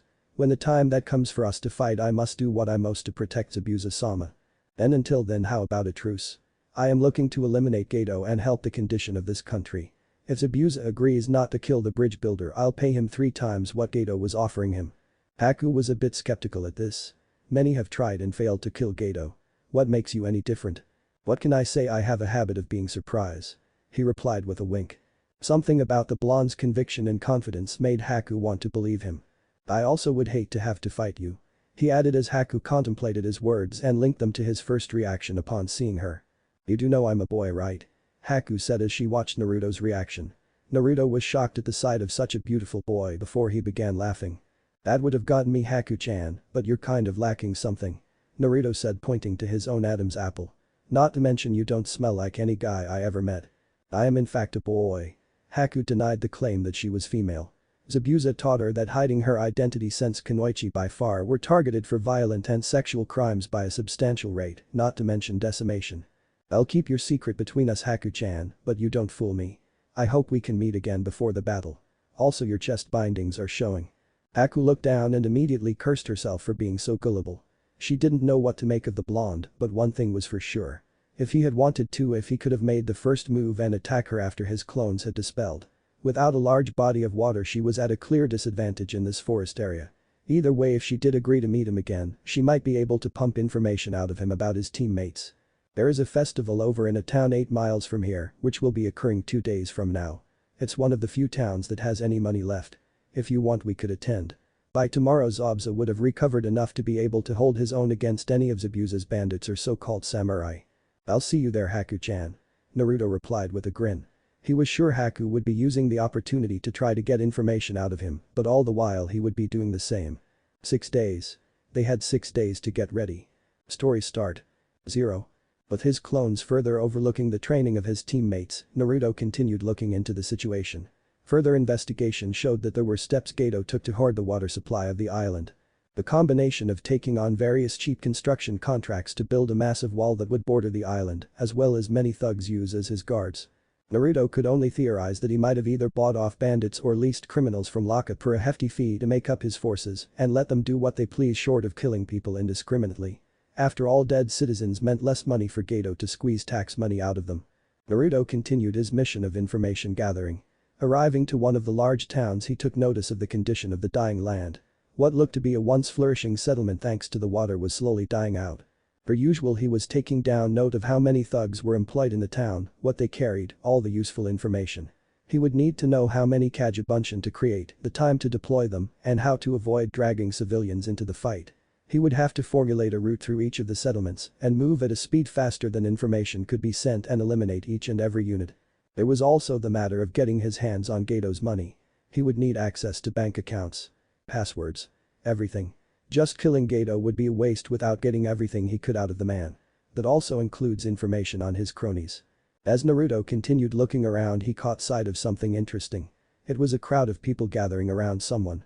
The person was a young woman, petite in stature with straight dark hair draping below her shoulder in the style of a ponytail. She also had fetching deep purple eyes, but it was not her looks that caught his interest, but what he felt. He moved closer and that's when it happened. Blinking to existence were vibrant prismatic butterflies. Was it some kind of genjutsu? If it was a powerful one to instantly trigger when one was in a certain range. However, instead of becoming completely mesmerized like the rest of the villagers surrounding her appeared to be, he instead smiled warmly and watched as she performed a dance while directing the butterflies using her hands. She looked to be roughly his age and despite wearing the worn-down rags like everyone else, had a pleasant aura about her. Once the performance was over, those who had gathered around dropping 1 cent yen and even some 5 cent yen coins in her jar, and the crowd began to disperse. Not too soon after, a group of men walked up to the young woman who was counting the yen pieces. "Hey. You girl." It was a group of 3 men. One stout one with a short well-trimmed beard, another was average height with messy blonde hair, and the last one had black greased hair. They were all wearing old and worn-out looking military outfits that belonged to civilian officers. While most war or combat between nations were primarily taken up by shinobi, it was not unheard of for loyal citizens to join non-shinobi-based units or make up the army in nations where hidden villages were either small or minor, using technology to make up for their lack of chakra and jutsu. The one with the greased-up hair seemed to be the leader, he was doing the talking. "Got you some nifty tricks there, huh? Well, looks like no one told you the rules." The young woman looked up at him with an expression mixed with apprehension and annoyance. "See, we're the peacekeepers in this place, and if you want to set up in this town you got to pay a fee like everyone else. Now I'm willing to overlook this if you pay up." That was when the one with the messy blonde hair spoke up. "Now we're willing to forgive you this one time if you fork over 70% of your earnings." The scowl of disgust formed on Naruto's face. His fingers already cracking as he flexed them and closed his fist. They were going down. "Did you hear us, girl? Say something." The lead thug demanded, grabbing the girl by the shoulder. "Big mistake." The next second anyone knew the man was stumbling back, wailing and screaming, clutching his hand which was now missing several fingers. "You little bitch." The stout man shouted as he and the blonde-haired man brought out katanas. That was when she took on a stance and Naruto caught the flash of something. The tanto. They both charged, to which the girl skillfully blocked the first, slipped under the second katana, and slid her blade into the stomach of the stout man. He began screaming and stumbled back onto the ground, clutching his side. The blonde began quivering and let out a wail. You'll be sorry. I'll get Boss Gato and he'll have your head." He took off, fleeing, leaving his comrades on the ground. All the while the townspeople were looking on. When some of them came out, Naruto expected them to check up on the girl. What happened next showed just how much the people feared Gato. "You stupid girl, what have you done? You killed us all. Gato's men are going to torch this town for this. Leave. Leave before we suffer for what you did." They continued to jeer similar comments. The girl, though, a bitter look flashed in her eyes, but nonetheless the girl said nothing, gathering up her little jar and began to leave. This wasn't right. Naruto waited until they were a bit out of town before approaching the girl. He had to admit she interested him a bit. "Hey. Stranger-san. Wait up." He called out to the girl, who stopped in her tracks. But that she answered icily, "What do you want?" Her disposition from the events that just happened was no surprise. "I don't approve of what the people of that town, motivated by fear or not. Listen, I know how shady that is, a stranger approaching you and all, but you have talent. Were you trained in the use of chakra?" Her hostile expression hadn't changed. She also wasn't answering. "Look, if you want, come to Hisoka town. My team and I are doing a mission and well." He should have put more thought into what he wanted to say. "I really didn't plan this out," he said, sheepishly rubbing the back of his head. Despite his attempts to seem disarming, the girl had not once let down her guard. My clan name is Uzumaki. Ask around that town if you're trying to find me. I know I'm not coming off as the most trustworthy person, but I hate to see anyone with talent not use it, so yeah. Bye." With that, the girl turned around and continued on without saying a word. Naruto fought back a sigh. Great. That was really good, my convincing skills are top-notch. He was going to have to work on that in the future. Back at Hisoka town, wave. Sasuke was in the midst of standing on a lake while balancing a leaf on his fingers. Right now he could only walk on water and needed more chakra control practice until he could run across water. But the copy Naruto left behind to supervise the training was with Sakura. "Alright Naruto-kun, what am I learning today?" "Page Bunshin." He answered as she gave him a look of surprise. "Until you build up your reserves massively, it would be for the best you only use this technique while I or Kakashi-sensei are supervising you. Now this technique is different from other clone techniques as they are corporeal copies that can bleed and will disperse after a strong enough hit, but they have advantages that the others don't have. For one, they can perform any elemental technique and not just the technique which element their composition is made out of. When dispelled chakra left over is sent back to the user, and the reverse holds true. Chakra can be sent to them to extend their time or reinforce them. The most useful aspect is for them to send information back to the user when retained. Which is useful since the number of clones can multiply the amount of experience gained is in correlation to the number of clones used. Now I'm going to show you the hand seals. Once you get sufficient mastery over the technique, you'll only have to concentrate on it and use the clone hand seal. It took Sakura all of 10 minutes before she could perfectly mimic Naruto, and as expected, she could only make 2 clones. To get the most out of them, one was a scroll on Iryu Jutsu while the other was water walking. But the day almost over, he called over his 2 teammates for one more lesson. "Alright you two, I have one more thing I want to show you," he said as he ruffled through the pockets for the slips. "I don't know if I can learn anything else today, Naruto-kun." Sakura was exhausted and would have liked nothing more than take a nice hot bath and go to sleep. "Paper Uzumaki." Sasuke was not impressed by the 2 slips he pulled out. "Well, Ichiha-san, for your information, these slips are the tools to help you to learn a skill most shinobi don't regularly start to learn until they start training to become jounin." That got Sasuke's attention. Sasuke didn't know whether to be annoyed by how effortlessly the blonde seemed to make him look dumb or happy at how useful he was. "You got my attention. And by that I mean you two are going to be learning about your elemental affinities." "What good would that do for me? My affinity is fire." He was an Uchiha. Uchihas were fire. Enough said. "But are you yourself an earth affinity, or do you simply believe because that's the element your clan was known to be attuned to?" "Just let me finish." Elemental affinity. This piqued Sakura's interest as the most affinities were discussed were in passing nature during the academy's history lessons. "Indeed, Chakra-chan. Hence why I have been getting you two to focus so much of your time on chakra control exercises. Manipulation of your element is difficult and the best use of it requires high-level manipulation. In other words, at your current levels you can do the basic, Sasuke has the chakra but not the control, and your problem is vice versa, Sakura-chan, for any manipulation beyond the basics." Sakura couldn't help herself. "Why did you never show aptitude like this when we were at the academy? You could have easily gotten the top scores." "I had no interest of showing off, Sakura-chan. I wouldn't make a good shinobi if everyone knew what I could do," he answered with a chuckle. "Geography. Cooking. The bingo books. Business management. You name it, and Kazuma Oji had it drilled in my head. Being the last 2 of our clan, it's his utmost desire to see it revived, and he has essentially poured all his hopes into me. But to put that much pressure into one person." Sakura's expression turned into one of concern. Naruto folded his arms behind his head and rested on a tree. "Nah, it was fine. I cheated," he admitted as Sakura sent him a skeptical look. "Kagebunshin, Sakura-chan, remember?" he pointed out as the pink-haired girl began to blush. How could that have slipped his mind? "In any given day I can go through weeks if not months of information over the course of a day." Kazuma Oji literally spent a year figuring out, writing down, and planning everything out with his own use of Kagebunshin before literally spending the next few years instructing my Kagebunshin nearly day in and day out until it was permanently etched into my memory. That's why we live in a modest house.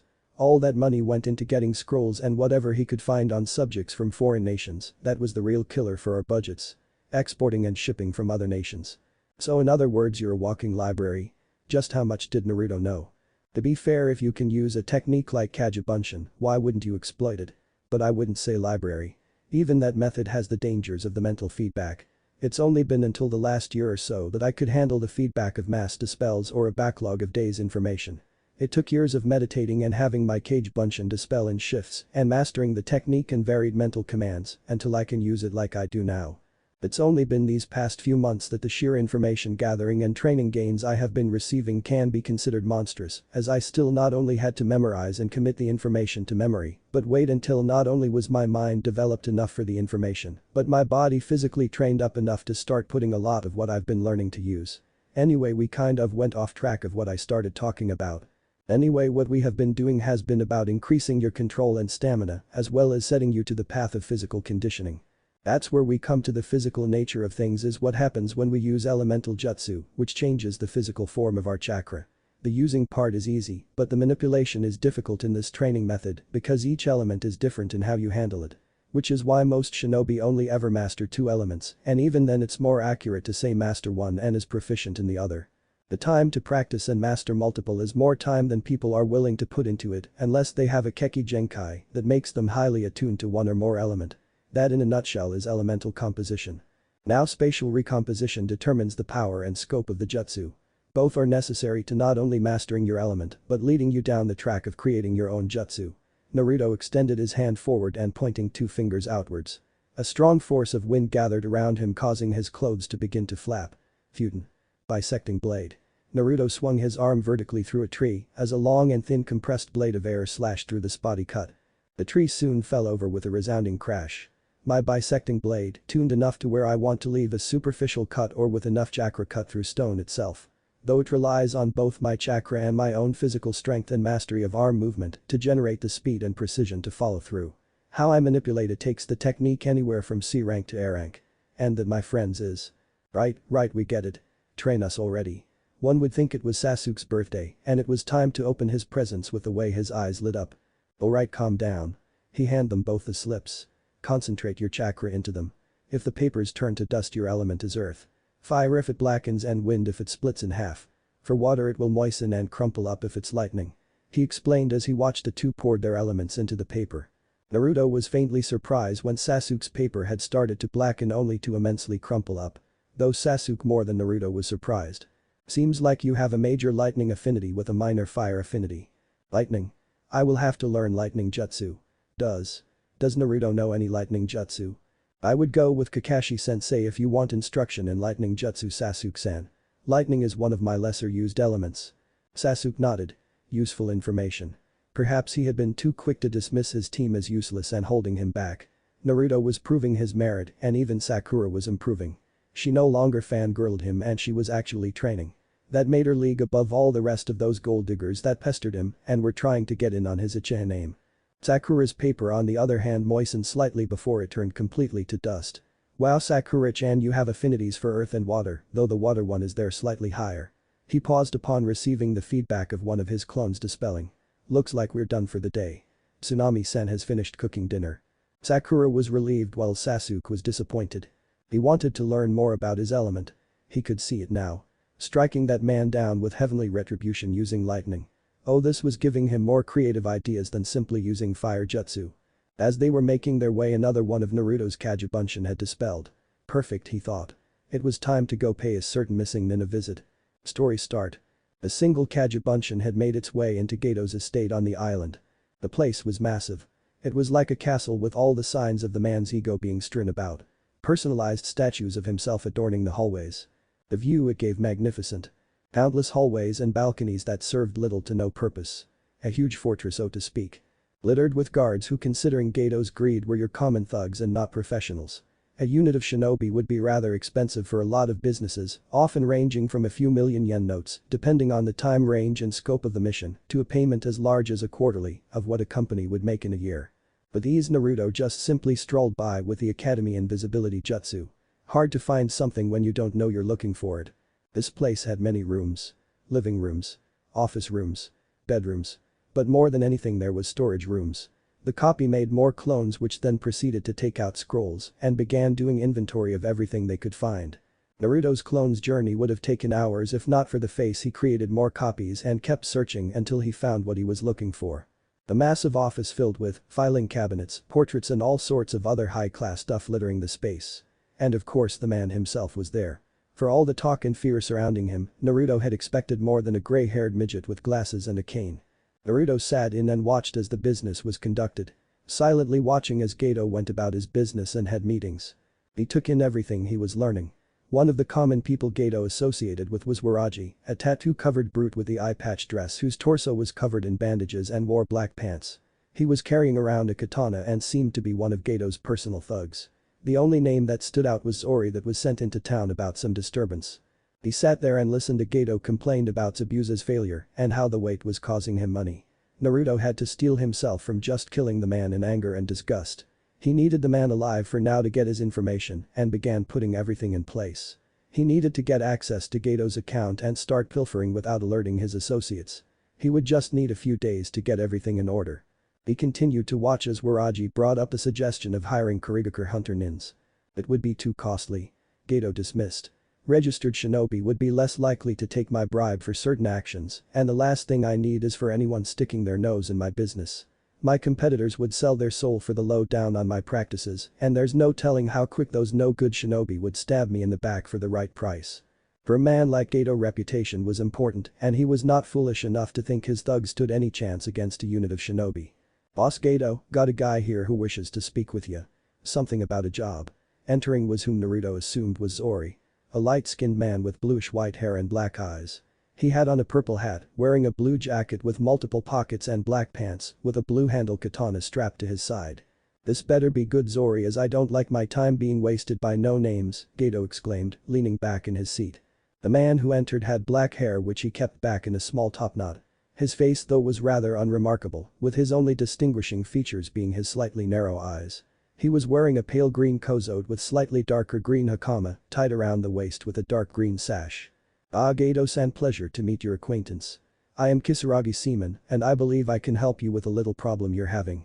Rumor has it you've been having trouble eliminating a bridge builder, and I am here to offer my services." "Oh, and what makes you believe you are qualified? Perhaps you heard of the Kauga clan?" he simply asked airily. Anyone who knew about shinobi knew a fair bit about the Kauga clan. At one time the strength of their clan was one of the strongest in the old times. For a short while they were contenders to be one of the strongest before their numbers fell to the might of the Senju. Either way they were known for their assassination techniques. "I come not for your money, but for information." He pulled out a scroll and unrolled, to which Naruto's eyes widened. "The girl. That girl from yesterday. I have heard rumors a girl matching this description was seen near here. I would simply like aid in tracking her down." The grin on Gato's face couldn't grow any bigger if he tried. This fool would take care of all his problems, and all he want was some help finding a girl. It would hardly take any effort on his part, just sending a message to his underlings to capture her and bring her in. "Kisaragi, you propose an interesting proposal. If you can eliminate a little foreign by the name of Momochi Zabuza and his little partner, you got yourself a deal." How bothersome. Not what I had in mind, but I suppose that cannot be helped. Once the transaction was over, the copy knew what he needed to do. The original Naruto needed to know this, and quick. Something was wrong. That much Zabuza knew when he woke up. "Don't bother, I already have your sword. You don't react, I don't attack, simple as that." Zabuza turned to his side to face the speaker. To his distaste, it was that damn blonde brat from Kakashi's squad. "I know what you're thinking, you don't need your weapon to take me, right? But what you should also be thinking, he's a Kagebunshin and he might have booby-trapped this whole area with who knows what. Like the chakra suppression seal which won't burn out for 2 hours." Naruto was rather proud of himself for painting the seals onto Zabuza without waking the man up. And of course he would never admit it to being twitchy the whole time and almost throwing up twice when he thought the man was waking up. The man had a reputation after all. He'd be insane not be at least a bit worried. "Where is Haku?" the demon of the mist demanded. "Tazzing my Kagebunshin." I flared my chakra and drew her out, and yes, don't bother, I know Haku-chan is a she. "Damn it, Haku. Of all the times for you to fail. What was the point in all that training? Ignoring what this looks like, I'm not here to kill you. Seems my message to you didn't make its impact, so let me try directly. I want you to join Konoha. I want you to become a vassal to the Uzumaki clan." "Clan? What clan, kid? Last I heard your clan was wiped out." Naruto bristled but kept his composure. "It's my plan to restore my clan. And what clan wouldn't be complete without servants?" Zabuza spat out, interrupting him. "Actually, I was thinking more along the lines of loyal guards. Powerful ones. You see, Zabuza, if I wanted to kill you I could have. Stealth and information are powerful tools, as I demonstrated. Taking you head on as I am now, I might be able to put up a fair fight against you, but it's uncertain if I could win. I have my speed, but you debatably have superior strength and without a doubt you have experience. Sure, I could overwhelm you with sheer numbers, but being in a water-based area gives you the advantage in terrain and powers up your suit and techniques. But why go that route when we can go a route beneficial to the both of us? Like for instance, let's talk about your contract with Gato." Zabuza raised an eyebrow. "Kid, I highly doubt you can negotiate a better price than what Gato can pay." "I don't have to, but I can give you valuable information. Gato has put a hit out on you." "What?" the Jonin exclaimed. This bit of news, while not completely surprising, was still expected coming from the Konoha Inn. "For the last few days I've been gathering information on Gato and the situation on the island. I broke into his mansion for the purpose of getting information of pilfering his money, but while eavesdropping I witnessed Gato hiring someone from the Kauga clan who is not only going to kill Tazuna, but you and Haku as well." Zabuza, eyes showing his alarmed response at the sudden news. There was hardly a shinobi alive who at one time or another who hadn't heard of the Kauga clan. They were a renowned clan of skilled assassins. One Kauga shinobi was often worth an entire squad from a minor village or a small team of jounin from one of the 5 great villages. "You tell an interesting story, brat, and that's all that is until I can confirm it." Naruto expected as much. No shinobi worth their salt would take anything at face value. "And if I find out you're trying to play me, you're going to wish you had died the way I originally planned to kill you." The certainty of brutal torture was conveyed quite frankly in Zabuza's eyes. "Then good thing I have nothing to worry about," Naruto replied with an uneasy laugh. "If you want to contact me again, just tell Haku-chan to come meet me in the place we truly met, she'll know where that is." Naruto was thankful he hadn't waited. Another day or so Zabuza would have been in a good enough condition that this little stunt would have gotten him killed. All Naruto knew was that he needed to warn his team about what he learned and track down that girl before that Kage got to her. Story start. 0. The tide pushed in under Tizuna's half-finished bridge as mist settled over the straits, turning the brown pilings into pale shapes. Naruto crouched on a crossbeam high above the water, breath steaming in the pre-dawn chill. The wood under his fingers shook in a steady rhythm from the work of 100 clones scattered across the structure, sanding edges, pouring mortar, and keeping watch. It felt good to build instead of breaking things. Kakashi appeared beside him in a soft distortion of air, one eye curving with lazy amusement. You have more workers than Tizuna can feed. Naruto flicked a ledger scroll open across the beam. Faintly glowing kanji marked columns of account numbers and codes taken from Gato's private safe a few hours earlier. Then I will buy rice with Gato's money, he answered quietly. Wave feeds us, we feed Wave. That is how this works, sensei. The clone next to Kakashi dispelled with a nod. A heartbeat later, the real Naruto, crouched 70 meters away on the southern abutment, absorbed the memories and updated another ledger. The network of Kagebunshin had become a habit. A moving web of awareness that the original used for planning. On the lower crossbeam, Sasuke balanced on one foot, kunai in hand.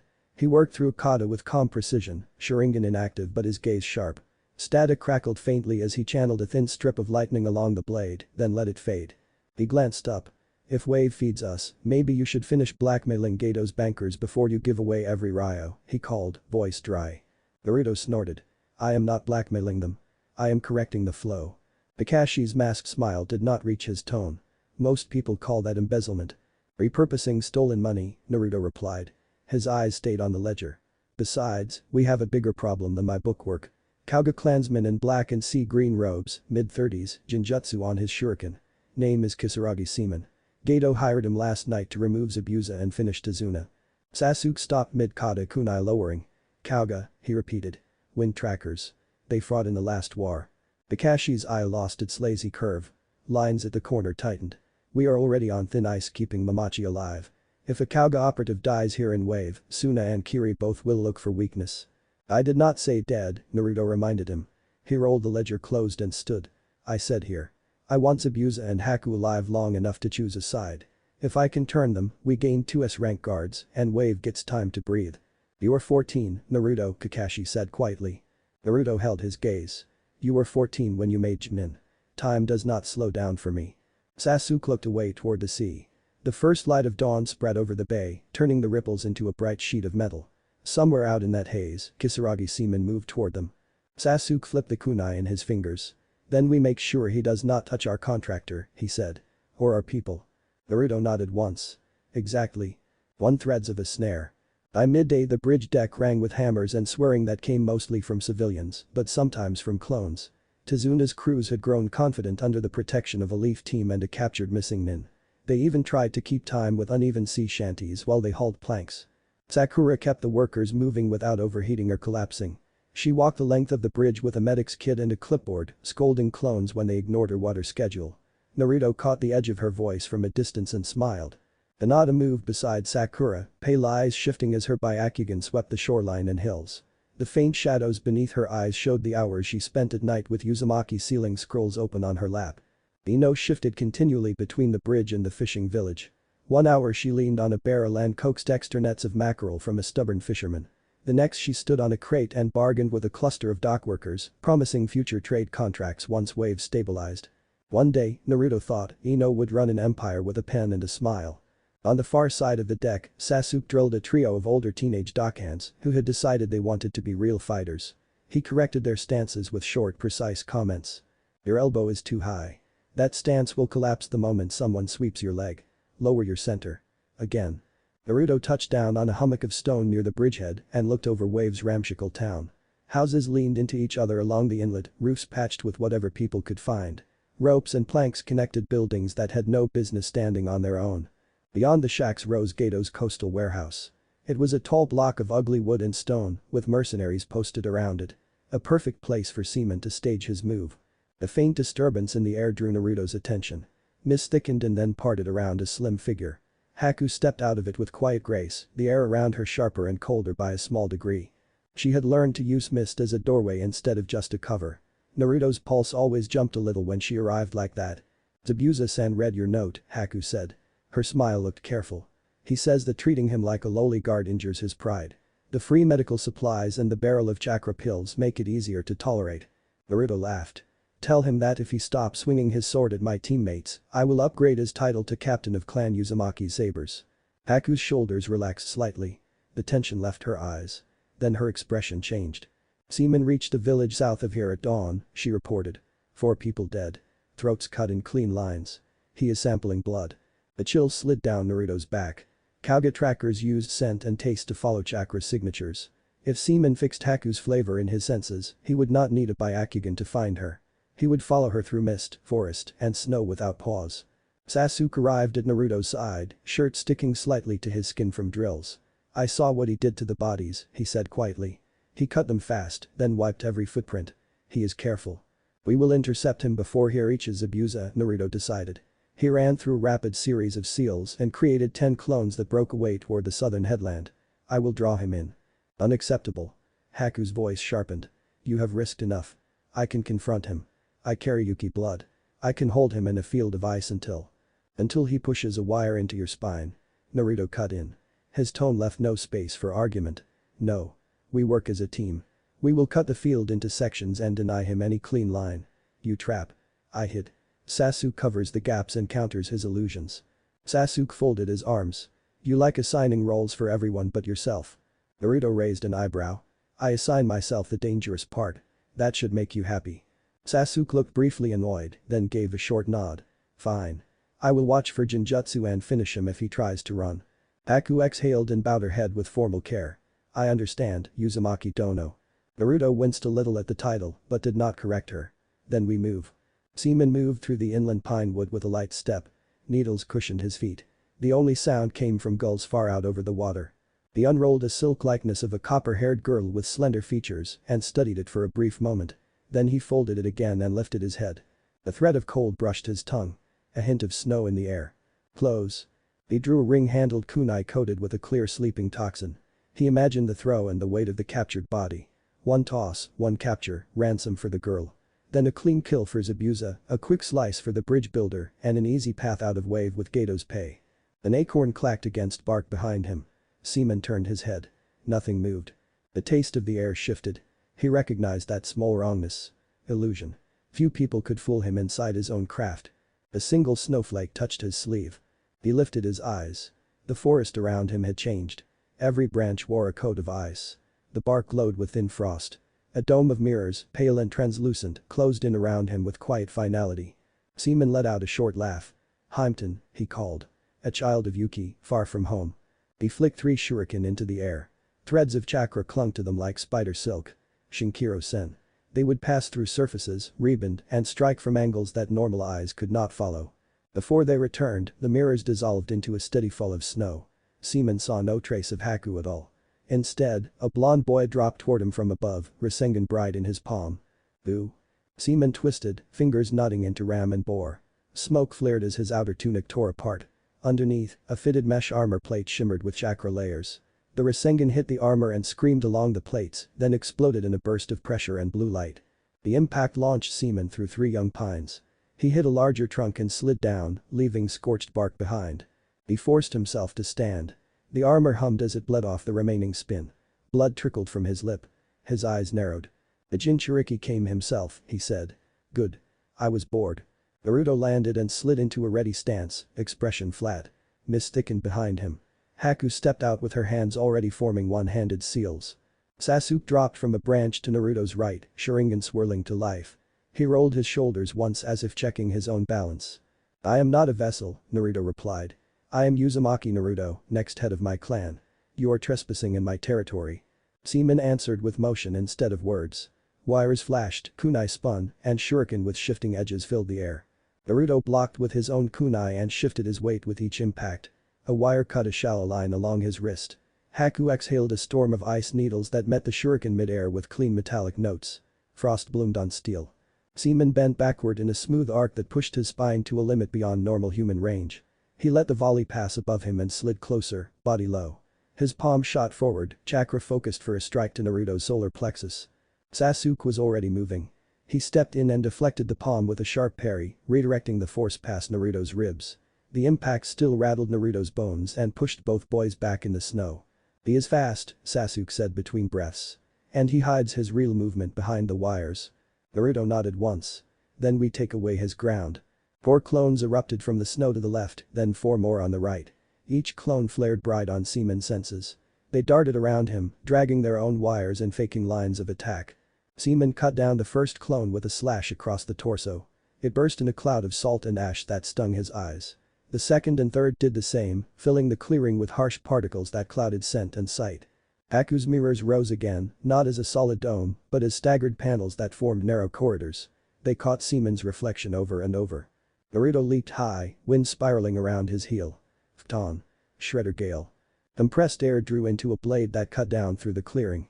Seaman pushed chakra into his feet and launched himself sideways, but a mirror angled itself ahead of him and nudged his path into the heart of the gale.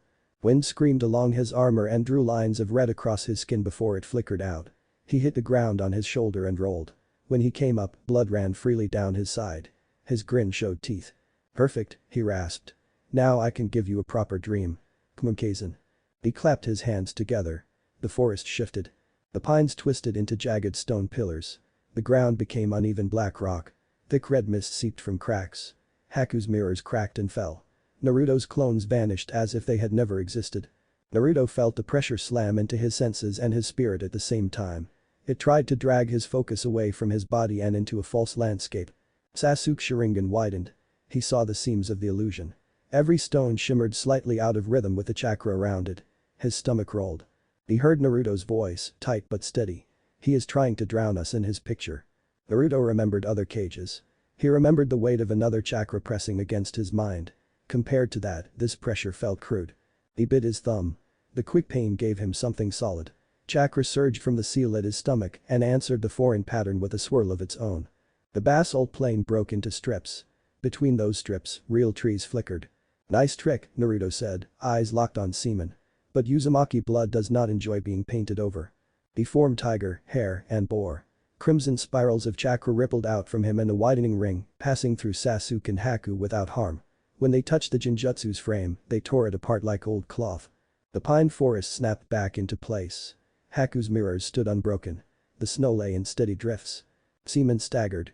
One hand went to his head. Blood ran from his nose. "Genjutsu on the spiritual layer," Sasuke said. His Sharingan spun slowly. "You overreached." Naruto's body flickered behind Seaman and slapped a sealing tag onto the seam of the armor. Purple light flared as the tag locked around the man's chakra network. Seaman tried to twist. His limbs moved with heavy resistance, as if he stood waist deep in thick mud. Haku stepped in and exhaled a short breath of frozen air.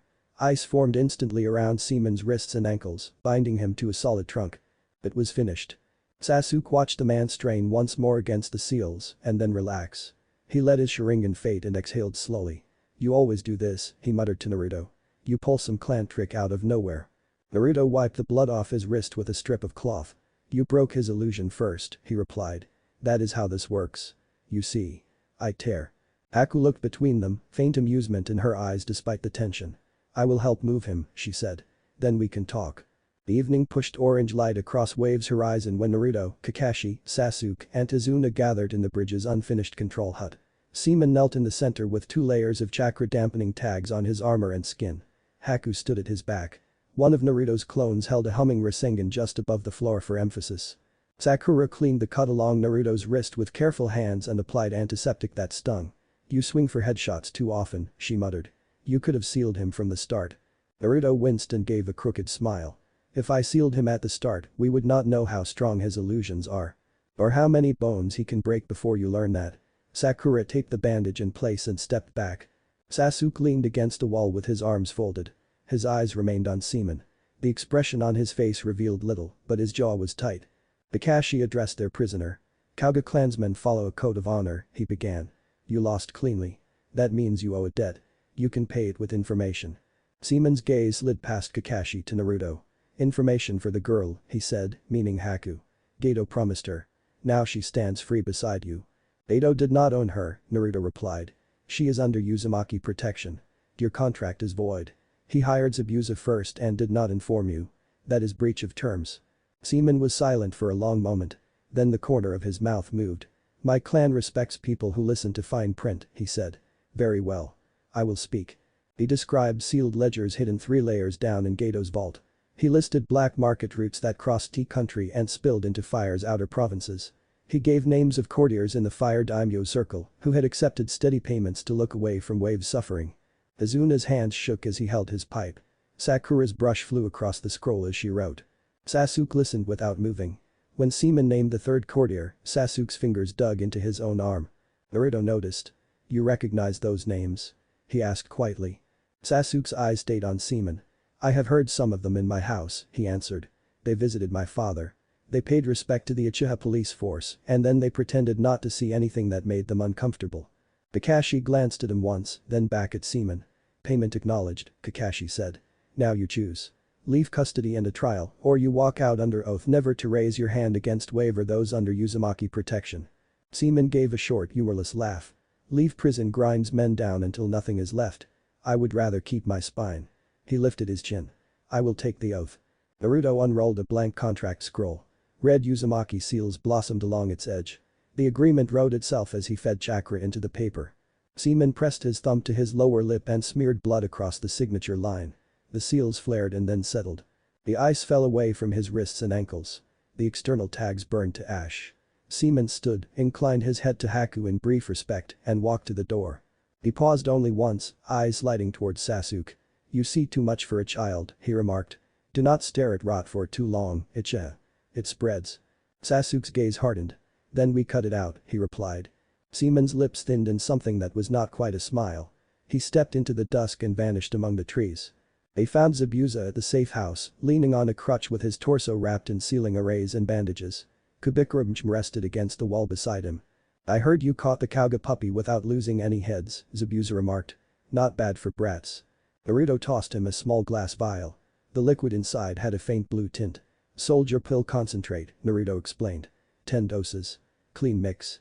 Enough to carry you through Gato's compound and back.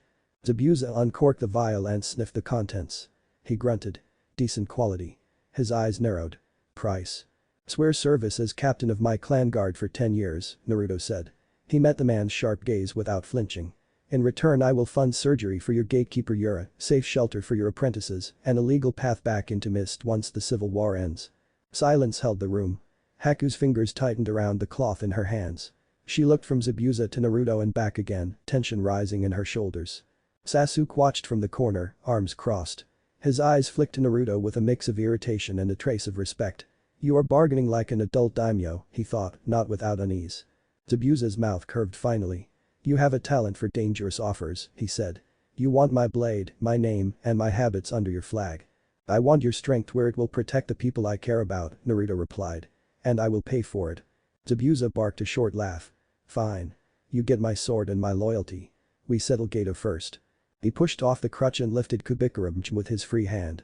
The huge blade rose without strain. Tonight, Zabuza said.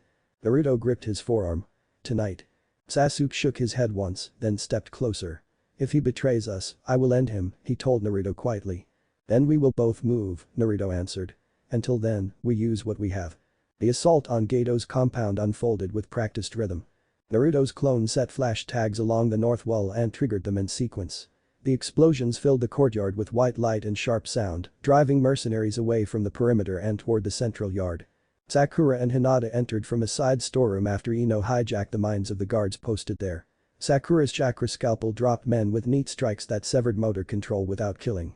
Hinata followed with precise palm strikes that shut down chakra points long enough to keep thugs on the ground. Kakashi and Zabuza came in from the roof. Kakashi's Rikiri carved a clear line through the heaviest knot of defenders. Zabuza's massive sword cleared the rest with clean, heavy swings. The mercenaries broke under the combined pressure of controlled lightning and plain steel. Sasuke and Naruto moved through the central corridor with Haku. Naruto took the lead with a Rasengan ready in his right hand. Sasuke covered the rear, Sharingan active as he watched for Genjutsu or traps. Haku flicked ice along doorframes to block escape routes. 2 guards stepped out of an office with crossbows raised. Sasuke's hand blurred. Metal rang as his kunai knocked both bolts sideways. He lunged forward, drove his fist into the first man's gut and brought the second down with a quick elbow to the temple. Naruto did not slow. He slammed his Rasengan into the double doors at the end of the corridor. The wood burst inward in a rush of splinters. Beto shrieked and tried to duck behind his desk. Naruto crossed the room in 3 strides and placed his heel on the man's cane, pinning it to the floor. Transfer 30% of your offshore assets to Waves Reconstruction Fund, Naruto ordered. He unfurled a ledger scroll with the prepared numbers written in clear lines. You will sign now. Ito's hands shook too hard to hold the pen. Haku laid a light film of ice across his wrists until the cold forced his muscles to steady. He whined once, then signed where Naruto pointed. Sasuke stood to Naruto's left beside the window, watching the courtyard. Zabuza is holding back, he commented. He is drawing this out so he can enjoy it. He knows he cannot kill Gato yet, Naruto replied. We have more work to do first. Zabuza entered the office a moment later with Kubikurum resting on his shoulder. He took in Gato's shaking form and made a faint displeased sound. No decapitation? He asked. Not today. Naruto looked at Gato again. You will retire from shipping. You will hand every route and every ship to the magistrate and the daimyo's office. You will spend the rest of your life on restitution and audits. Gato slumped across the desk. His eyes were dull. I will sign anything, he whispered. Kakashi stepped in behind Zabuza, Rikiri fading. The local magistrate is already on the way, he reported.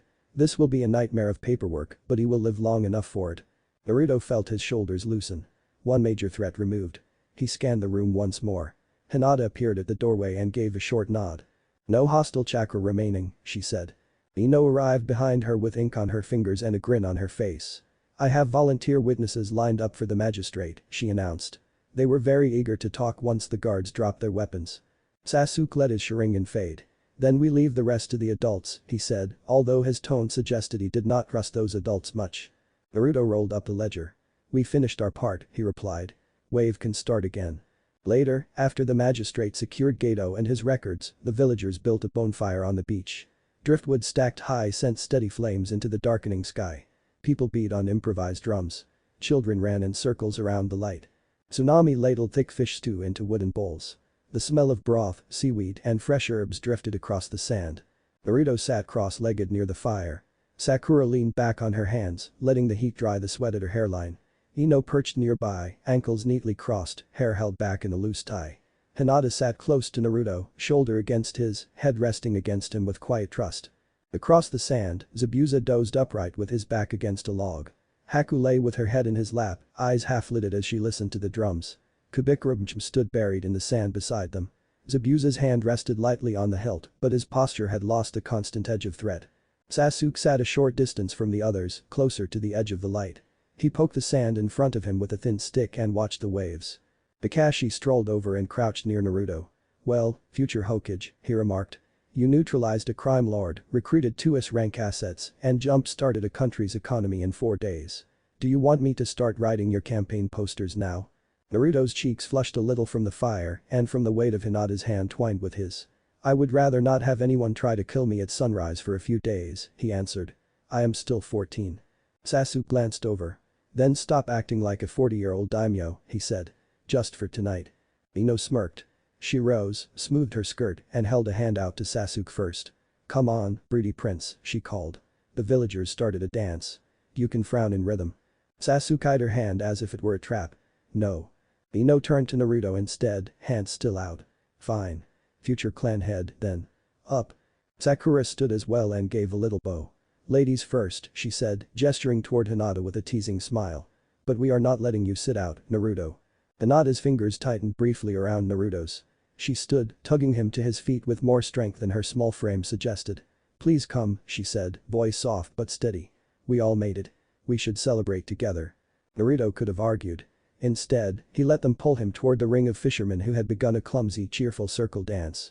As they moved away, Sakura glanced back at Sasuke. You too, she called. Team 7 does not sit in the corner after saving a country. Sasuke hesitated. Tsunami's young son Inari appeared at his elbow and held out a smaller hand. Come on, Sasuke Niacin, Inari urged. You helped save my home. You have to join the dance. The tight line of Sasuke's mouth softened. He got to his feet with a sigh that was not quite annoyed. Only for a little while, he told Inari. He stepped into the circle. Ino shot him a quick satisfied look before turning her attention back to the steps. Sakura laughed when Naruto missed a beat. Hinata moved with careful, small motions, eyes bright. Naruto's first few steps were uneven. He nearly tripped over his own sandal and caught Hinata's arm for balance. The laughter that came out of him felt different from his usual noise. It felt lighter. For the first time since he had stepped onto Wave's broken docks, he felt his age instead of the weight of his title. The stars shone above the bay. The bonfire lit faces in warm color. The half-finished bridge rose over the water in the distance, solid and real against the night sky. Tomorrow they would sail back to Konoha. New problems would wait there. For now, Naruto danced with his team, his new allies resting nearby, and a country beginning to breathe again. Story start. 0. They tied up at the Konoha dock just before noon, sun high, the river carrying the last of Wave's salt out of their clothes. Naruto hopped off the skiff, passed the line up to an apprenticed nin with ink on his fingers, and tried not to grin when the kid did a double take at the sword shadowing Zabuza's shoulder. "Welcome back," the apprentice said, which was brave. "A sign here." He held out a slate and a stub of charcoal like it was a shield. Kakashi took the slate and signed for all of them with a flourish that should have been illegal. "We brought souvenirs," he said, tilting his head at Zabuza and Haku. The kids stared. Naruto bit back a laugh and started walking. Konoha smelled like crushed pine and clay dust and hot broth. The gate road had its usual noise. A hawker shouting about early strawberries, a cartwheel complaining, a cat scolding something in a hedge. Naruto let it all slip over him until the tower came into view. Then he squared his shoulders. The day wasn't done just because the sun said it was. They made it through Sarutobi's office without Dan's turning up, which felt like beating the weather by 5 minutes. The old man stamped what needed stamping, praised where praising helped, warned where warning might work. Zabuza stood like a cliff. Haku kept her hands folded and her eyes kind. Sakura and Ino did a lot of not fidgeting. Hinata took notes on the edge of a blank mission form because she didn't like to waste paper. Afterward, Kakashi set them up in the guest compound cedar beams, white paper walls, tatami that smelled faintly of straw and tea. Naruto took the little office with a decent desk. There were letters to write. He wrote them. There was a note under his door. "Haku's, neat and steady. There's something I can do for your clan. I'll need your permission. Soon." He slept hard and woke before dawn with a head full of bridges. They met at the river while the mist still clung to the reeds. Haku stood at the water's edge with 3 blank tags and a small knife. She'd dressed simple gray sleeves, hair tied low. Hinata came with her, scroll case under one arm and a thin smile that said I barely slept and it was worth it. Zabuza leaned against a willow with Kubikurum sunk in the mud beside him like a signpost. Naruto put his sandals on a rock and rolled his pants to the knee. The shallows were cold enough to bite. "Tell me," he said. Haku held up a tag. "We used to pass word with river paper," she said. "Thin sheets that hold chakra. You lay a message in with frost and let the river take it. Anyone who knows the pattern can read it. Anyone who doesn't sees a scrap of wet paper." "Old trick," Zabuza said. "Good one." Hinata unrolled a slim scroll. The seal array sketched across it looked almost like embroidery loops and knots in negative space. "We made a version that binds to the Uzumaki crest," she said. "If someone answers, the tag will come back to you. Not the sender." Naruto whistled softly. "That's tidy. It's noisy in the chakra sense," Hinata added. "So we'll set a screen. Enough to keep the wrong eyes from following the thread." Haku cut her thumb on the knife. The blood looked too bright in the gray light. She pressed it to the first tag, breathed out, and wrote in a hand that made Naruto think of winter reeds. "The river runs. Roof. Law. Warmth. Come if you can." She traced a Uzumaki swirl under the words, then touched her palm to Naruto's seal at his belly. The paper drank the contact and went cool against her skin. Zabuza watched in his patient way. "You understand what this invites," he said finally. "Not just people. Trouble. Kiri won't like a light in the fog, Brett." Naruto dipped the tag into the water and let the current pull it straight. "Kiri can file a protest," he said, and gave Haku a half smile when she huffed. "We'll match them, paper for paper." Haku made 2 more tags, different roots, different phrasing, the same quiet promise. Hinata set the screen, a thin dome of chakra that wavered in the reeds and then settled, like heat mirage. When the last tag slipped free and drifted out of sight, Haku put both hands in the river and bowed her head. "Thank you," she said, not looking up. "You're welcome," Naruto said. "What does it feel like when they answer?" Haku stood and wiped her hands on her sleeves. "Like the air notices you," she said. "Like someone lights a candle in another room." Zabuza pulled his sword out of the mud and set it on his shoulder. "Good. Now that we've done charity before breakfast, it's time to hit something." Sakura cracked her knuckles. "Thought you'd never ask." They trained behind the memorial stone, the grass still wet. Kakashi took a bench with his icha open and his attention everywhere else. Zabuza stepped into the clearing like he owned weather. "Silent killing," he said. "You don't shout names of your attacks. You don't make pretty shapes with your hands so the other guy knows what's coming. You move. You put a blade where a throat is. You leave." Ino lifted a hand. "This is excellent, but some of us have chakra that likes talking." Then teach it to whisper, Zabuza said. He set them drills. Hinata and Haku paired and vanished into mist Haku had coaxed up from the grass. One heartbeat there, the next a trace of breath between leaves. Kakashi's eye curved in a way that meant he was pleased and would not admit it. Sakura practiced on a line of weighted bells strung between two posts, striking each clapper with a chakra thread fine as hair. The bells clicked but didn't ring. She grinned, feral and quiet. Ino laid a tripwire between two stumps and then closed her eyes and found the wire again with her mind, fingers moving like she was playing a very thin instrument. Naruto took the river road with Zabuza. Water walking wasn't new. Doing it while Zabuza flicked pebbles at his knees and ribs and feet the entire time was. Keep your weight in your hips, Zabuza said. You're walking on pressure, not on water. That doesn't make sense, Naruto said between gritted teeth. A pebble snapped off his shin and made the water jump. Zabuza grunted. Then stopped trying to make it make sense and feel it. Naruto tried. He didn't stop losing his balance. He did stop caring that he was losing it. When Zabuza flicked the next stone, Naruto adjusted without thinking and didn't go in. Zabuza's mouth twitched. You're annoying, he said. I've been told. They broke at noon. Kakashi tossed them rice balls and comments that sounded like jokes until you chewed on them. Zabuza sat with his back to a tree and watched the tree line as if it owed him money. Hinata sat cross-legged beside Naruto and offered him half her pickled plum. He split a grin and half the rice bowl in return. Your screen held, she said. He swallowed. You felt it. A little tug. Like someone found the thread and tugged back just to see. Yuki? He asked. Her mouth tipped. Felt. Cold. But in the way a mountain lake is cold. Not she glanced toward the trees, where Haku stretched her fingers and let a fine frost melt, not like Haku's snow. Different. Old. Naruto nodded and chewed slower. We'll keep a kettle on. They were packing up when Anbu appeared at the edge of the clearing. 2 masks, porcelain pail. A hare and a sparrow. Haddock, the hare said. Dansm requests the swordsman's presence. Kakashi didn't look up from his book. He can request all day. The sparrow's head tilted. You'll ignore a counselor? I'll ignore anyone who thinks request means order, Kakashi said. He closed the book. If Dansm wants a conversation, he can have it in the Hokage's office with 3 witnesses and a kettle. Zabuza stood, slow and deliberate. Go tell your bandage friend he can keep asking, he said. He'll run out of patience before I do. The hare's shoulders went tight. The sparrow made a hand sign. Noted. They vanished without drama. Sakura let out a breath she'd been holding. He's not going to stop, she said. No, Kakashi said. He isn't. So we make it expensive. Naruto looked at the memorial stone. Names caught light on its face. How expensive? Kakashi's eye creased. More than a missing nin costs. By evening, the guest compound felt less like a place where you had to keep your back to the wall. Haku brewed tea in a clay pot like she'd always brewed it there, mugging Sakura when she tried to sneak sips before it cooled. Ino had spread papers across the low table. A messy map of favors owed and favors traded. Hinata sat with her feet tucked under and mended a tear in Naruto's sleeve with tiny even stitches. Naruto fiddled with a scroll until Haku set a cup in his hand that smelled like roasted rice and decided he wasn't allowed to do anything but drink. Zabuza prowled the courtyard until even he ran out of edges to grind down. He stopped when a knock landed on the gate, 2 light taps and a third that didn't touch the wood at all. Haku glanced up. That's a Kauga knock. No one moved for a beat. Then Naruto set his cup down and went to the gate alone. Hisaragi seaman leaned against a frame like a shadow was holding him up. He'd swapped travel stains for charcoal robes. He didn't reach for a weapon. He did not smile. Uzumaki, he said. Seaman, Naruto said. You found the kettle, or do I need to teach you what a request means?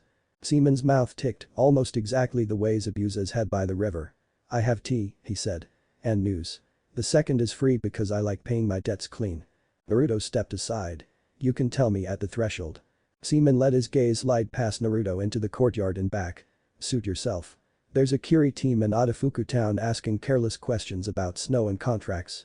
I told them there's nothing in Konoha but ramen and trees. They didn't laugh. He paused.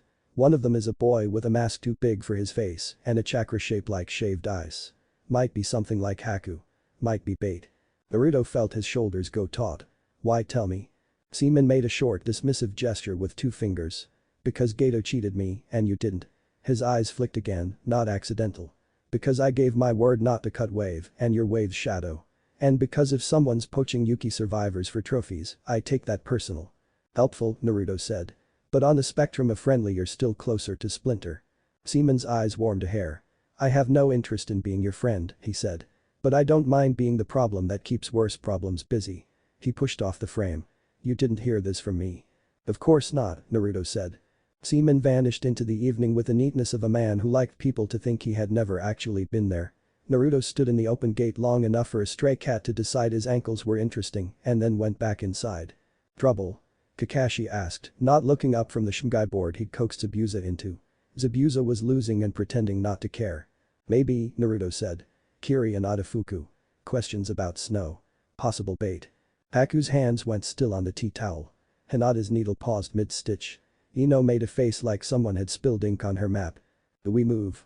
Sakura asked. Not without orders, Kakashi said, already thinking 3 turns ahead if the way his fingers hovered over the Shingai pieces was any clue. But we watch the roads. And we keep the kettle on. Naruto nodded. And we keep Danzma on the other side of the door. In that order, Kakashi said. The council meeting the next morning should have been routine. Hiruzen, patient and sharp. Homura and Kaharu pretending to be one person with 2 frowns. Shikaku with his hair sticking up like sleep hated him personally. Inoichi, calm. Hiashi, spare and still. Danzma waited to the end to take a swing. Security, he said, mild as tea. We have a recovered swordsman and a retainer of foreign extraction housed beside Genin. The village is not a market stall. We don't stack fireworks beside the lanterns.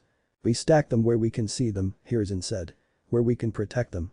Brute can protect them, Danzma said, and managed to make the words sound like own. Quietly. Efficiently. Without his gaze lit to Naruto, the noise. Naruto considered being quiet. Then didn't. You mean without witnesses, he said.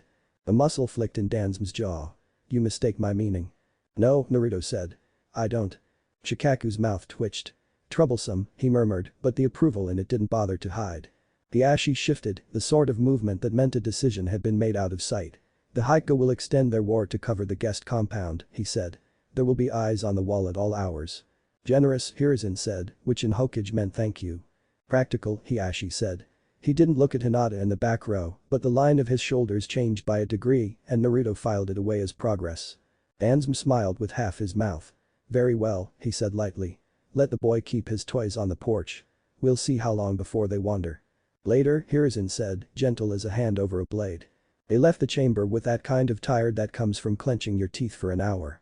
Ino leaned against the wall and exhaled like she'd been holding the ceiling up. Sakura drummed 2 fingers on her thigh, restless even when she was still. Hinata touched the edge of the corridor's paper screen with 1 knuckle, grounding herself. Lunch. Naruto said. Training, Sakura countered. Training, then lunch, Kakashi translated. Balance. Zabuza's eye went to the window. You have a storm on the road, he said. They did. The first sign came at dusk. A courier hawk that wasn't one, lacking the braided ankle bells Konoha birds wore like wedding bracelets.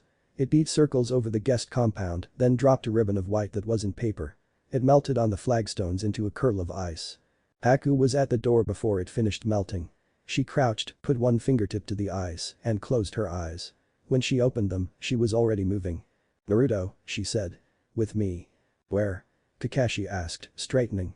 The Aburam Woods, Haku said. By the pond with the dead cedar. Someone lit a candle. Zabuza picked up his sword. Then someone gets to blow it out, he said. Kakashi made a quick hand sign. 2 teams. He pointed.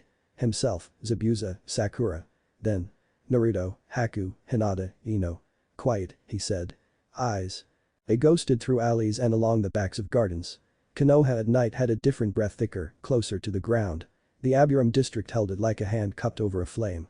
The pond lay dark and still, gnats drifting over it in a silver cloud. The dead cedar pointed at the sky like a long accusation. Someone stood at the water's edge inside a ring of faint frost. A boy, Seaman had been right, mask too big for his face, hands too still. The air around him smelled like snow and iron. He watched the gnats as if the pattern of their flight mattered more than the 4 shinobi stepping out of the dark to watch him. Haku didn't step out. She moved to Naruto's left. Lost? Naruto said quietly.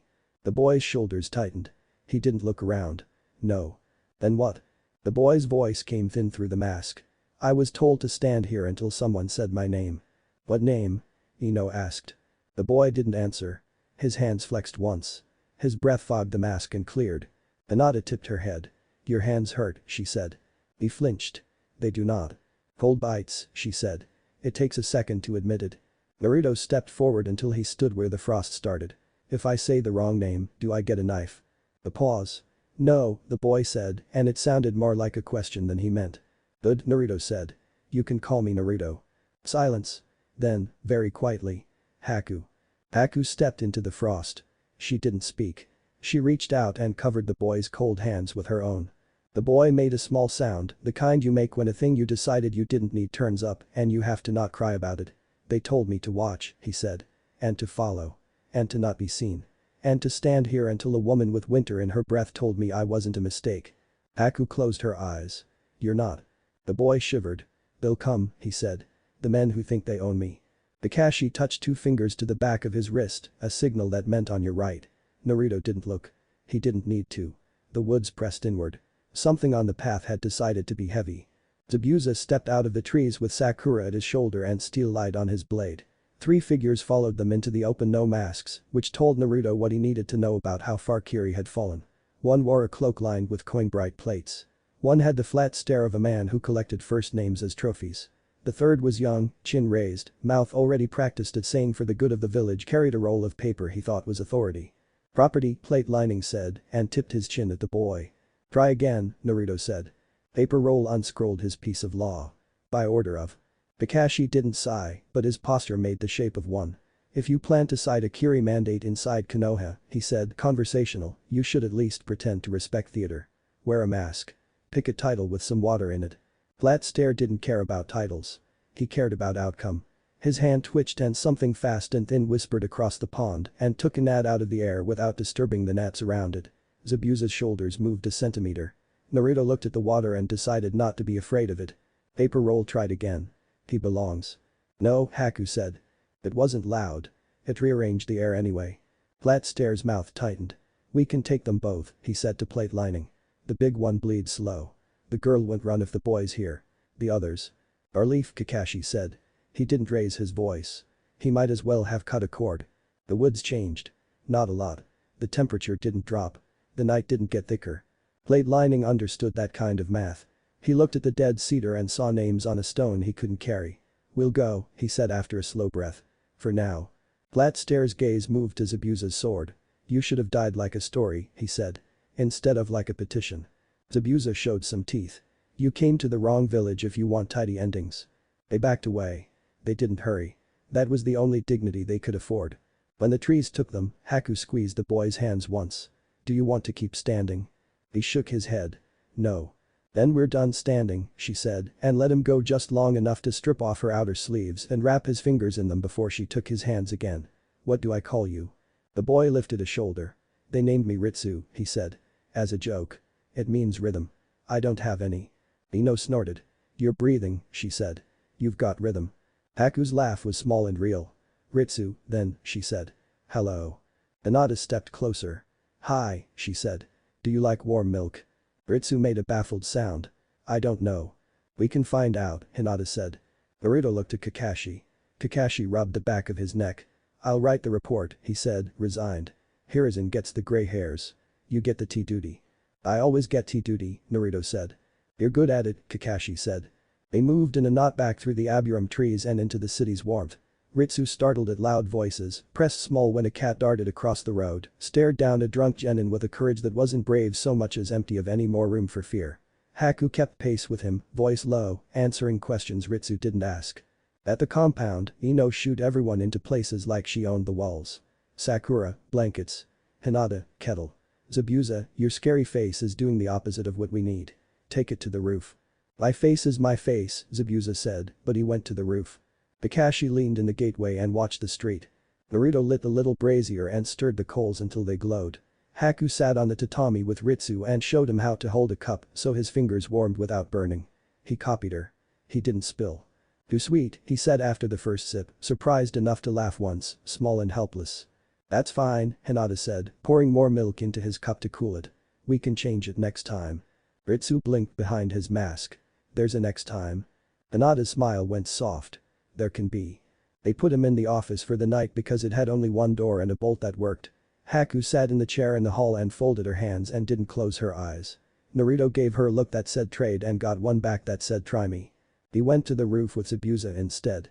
The sword lay beside Zabuza like a dog that would bite anyone who tried to pet it. The city breathed below them. Snatches of song, a pot lid clatter, the low hum of 100 different lives, doing what lives do when they're not being hunted. These 12, Naruto said. Maybe, Zabuza said. Maybe younger. Naruto let that sit. Seaman said he might be bait. It'd still be, Zabuza said. He didn't sound offended by the possibility. That's the worst thing about bait. Sometimes you can't afford not to bite. Naruto let out a breath. You ever get tired of being right all the time? Every day, Zabuza said. Doesn't stop it. They sat until the brazier below burned down and the night got teeth. Naruto's eyes blurred. He let them. He let the warmth of the tiles under his thighs count as a win. Go sleep, Zabuza said finally. You're worse than useless tired. You too. Zabuza huffed. I don't sleep. You're not as interesting as you think you are. Get off my roof, brat. Naruto went. They woke to a letter bearing the Hokage's seal and a cup of tea that had gone cool. Present the boy. We'll make it law. Kakashi said they'd go after lunch. Haku said thank you with her eyes. Ritsu stared at the letter as if it might sprout teeth. It's just paper, Naruto said. Ritsu touched the wax. Paper can hurt. Yeah, Naruto said. So can swords. So can words. So can people. Paper can help too. Ritsu looked up like he wasn't sure he believed that. Naruto didn't blame him. They walked the midday road as a group again. People saw the sword and made space. People saw Haku and smiled because her face made smiling feel like the normal thing to do. People saw Ritsu and didn't see him at all, which was safer for now. In the tower, they stood on the old boards. Sarutobi looked older. Name? The Hokage asked. Ritsu pulled his shoulders up. Haku answered first. Ritsu, she said. Age? Old enough, Ritsu said. The Hokage's mouth curved. We can put that on a form, he said. He set the brush down and folded his hands. You're safe here. That's a promise. We make those carefully. Ritsu didn't nod. He didn't breathe any louder. Hiruzen turned to Naruto. You made a door, he said. People will walk through it. Some will be chased. Some will be carrying trouble they didn't ask for. I know, Naruto said, and it was the most honest thing he'd said all week. Good, Hiruzen said. Then we'll build a floor that holds. They stamped the papers. They gave Ritsu a provisional mark on the roll. Temporary ward of Clan Uzumaki, and Naruto had to put his hand on the desk to keep from shaking. Haku's breath stuttered once and righted itself. Kakashi hooked a thumb in his vest and pretended to be bored. Go, the Hokage said. Eat. Sleep. Train. Be where the people who are looking for you can find you. It should have been the end of it. It wasn't. They were 2 streets from the tower when the wind shifted. Naruto smelled iron and cut ink. Kakashi swore under his breath. Brute came out of the shadow where the meet of 2 roofs made a triangle. 3 masks. No clan symbols. Dull steel. Quiet, the led one said, not a threat, not one. You're walking the wrong boy down the wrong street. Kakashi didn't move. You're on the wrong roof. Ansem would like a word. Ansem can use a door, Kakashi said. He smiled with no teeth. Like people. The lead mask glanced at Zabuza. At Haku. At the boy. Last chance. Naruto stepped forward because someone had to. No, he said. The mask tilted. You think you can keep him? Naruto hated the way the man said him, like a parcel. Yes, he said. Why? Naruto could have said law. He could have said clan. He could have said because you don't get to win today. He heard himself say something else. Because he asked, Naruto said. And we said yes. It wasn't a good argument. It wasn't an argument at all. It was the thing he was going to be. A person who meant yes more than the people who like to say no with their hands. Brute waited and decided it meant a fight. The lead mask didn't see the shadow on his left shift until Zabuza's blade scraped a kiss out of the roof tile. He leapt back, neat and clean. The second mask reached for Haku with something that wanted to be a restraining cord. Hinata's hand flicked. The cord snapped and fell in 2 tidy pieces. Kakashi moved like a story you tell to make children behave. He put the third mask on the ground without breaking anything that couldn't be explained in a report. Enough, said a voice from the far end of the roof. Ansem stood there with his cane and his careful bandages. Naruto felt something sour rise in his throat and swallowed it back because he didn't want to taste the rest of his day. Uzumaki, Ansem said, like he was reading a grocery list. You mistake stubbornness for strength. That will change. Naruto didn't look at Kakashi. He looked at the man he was going to spend years fighting without ever having a clean win. No, Naruto said. It won't. Ansem's eye closed, opened. We'll see. He flicked 2 fingers. Root vanished the way Root does like there had never been anyone standing in that much air. Ansem tapped his cane once and left by the side street because he liked being seen going away. Naruto breathed out. His hands shook again, stupid and human. Hinata touched his sleeve. Haku touched Ritsu's shoulder and felt him flinch and then nod. Raymond, Ino said, far too brightly. Before we adopt another country. Sakura laughed once. Raymond, she agreed. They ate at Ichiraku. Zabuza glared at the menu, then at the bowl, then at the steam. He ate. He didn't comment. That was its own kind of compliment. Ritsu watched the noodles vanish and looked wide-eyed when another bowl replaced them without being asked. AM topped off Haku's tea like she'd been doing it all year. Naruto sat on the end stool with his head tilted back, steam in his nose, salt on his tongue, noise all around, and thought that there were worse ways to lose a day and better ways to win one. When they walked home, the river smelled different. Haku stopped on the bridge and leaned on the rail. "There," she said. It was nothing, a scrap of paper corkscrewing in a lazy eddy. It bumped the pier and drifted back. Naruto reached down and fished it out of the water, careful with his fingers. The paper was cold and didn't want to be unfolded. He breathed on it. It softened and the letters uncurled, a hand that wasn't Haku's and wasn't tidy. Roof. Law. Warmth. We are three. We walk at night. We have a child who coughs. Haku's breath hitched. She closed her eyes once hard and opened them again.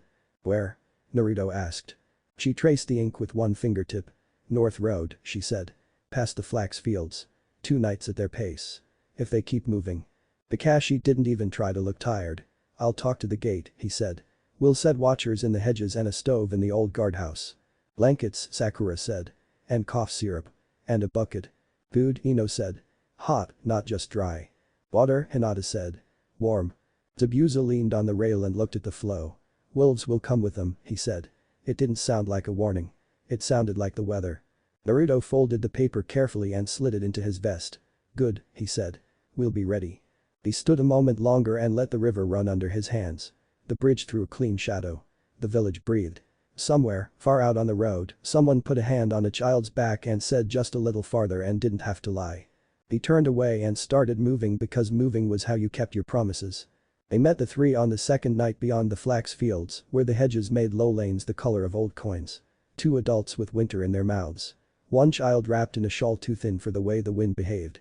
The cough was bad, wet and deep and tearing at small ribs. Sakura knelt on the road and listened and said, it's in there, but it wants to come out, and made it come out with hands that had learned gentleness on harder things. Haku walked the last 10 paces and stopped just outside arm's reach. We have a roof, she said. We have law. We have warmth. The older of the 2 adults stared at Haku's face the way you look at someone who went into the river and came back up with the sun in her hair. She put a hand on her own chest. Mew, she said. Then, touching the child's back, Taiga. The other spoke like someone who had learned to do it again recently. Sen, he said. We weren't sure you'd be real. We weren't sure either, Haku said and smiled in a way that made the road feel less cold. Naruto came out of the hedge with a blanket and a bowl. Eat first. Walk after. Taiga glared at the spoon and then leaned into Sakura's hand and fell asleep, as if sleep had been waiting with its shoes on. They moved like they had the day before and the day before that. The stove in the old guardhouse glowed. The blanket smelled like cedar. The cough got worse and then eased, like a door unsticking. Konoha's gate took them at dawn without flinching. Kitetsu raised a hand.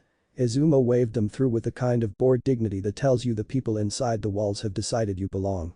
The river tags came twice more that week. One from the south with a help written inside heat blurred lines.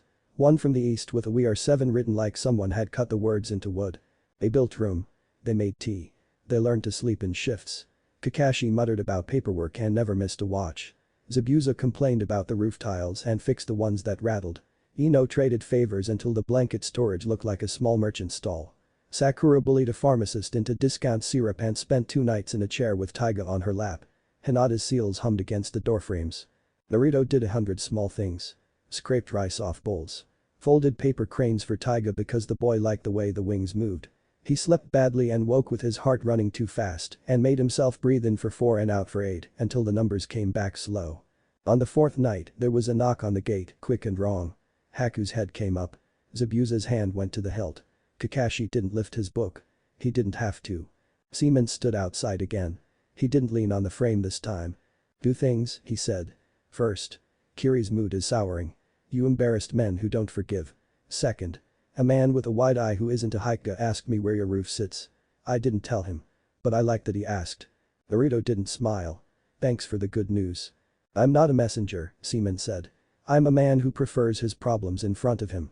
He looked past Naruto into the courtyard and lifted his chin at Taiga, who had fallen asleep with a crane in each hand. Try not to die, he said. You too, Naruto said. Seaman vanished. Naruto shut the gate and leaned his forehead against the wood for a breath. He didn't count to 8. He counted 2 enough. Trouble? Kakashi asked mildly. Same wolves, Naruto said. Sharper teeth. Good, Zabuza said from the roof. I was getting bored. Aku looked at the paper cranes in Taiga's fists and smoothed one wing with a fingertip. We'll be fine, she said. Maybe, Naruto said. He didn't try to make it something else. But we'll be here. He went to the desk and pulled a fresh sheet. He wrote in slow strokes, ink dark, the letters looking taller than they felt. To the fire daimom's office subject. Registration of temporary wards and request for protective status Uzumaki compound. He wrote the names they had Ritsu, Mu, Sen, Taiga and left space for the ones they would. He signed it and pressed the seal and let the ink soak in. He didn't have to look up to know which way the day would turn. He could feel it in the house. The air noticing them. A candle lit in another room. Raymond? Ino called from the gate. Or have we adopted an entire sea and need fish stew? Raymond, Sakura said. We can't keep living on adrenaline. Speak for yourself, Zabuza said. Soup first, Hinata said, soft and firm. Naruto smiled without meaning to. Soup first, he agreed. They walked out under the clean shadow of the Hokage's tower, past the shop where the woman sold strawberries, past the corner where the cat always lost an argument with the bin, past the stone that held all the names. The sun slid down the wall like a coin. The wind lifted and settled. He thought of the bridge and the river and the way paper curls against a pier and lifts again. He thought of wolves and roofs and the arithmetic of yes. He thought of a boy with bad days behind him and a better day in his mouth. He made eye contact with the ramen stall owner and lifted 2 fingers. The old man nodded like he'd been waiting for it. Welcome home, the old man said. Naruto let the word land. He didn't correct it. He didn't make it smaller. He sat down, put his hands around warm ceramic. Outside, the village kept breathing. Inside, they did too. That would have to be enough until it wasn't, and when it wasn't, they'd move again. That was the work. What if Naruto x Ino x Hinata x Anko Konoha end here, and thanks for watching my video till the end.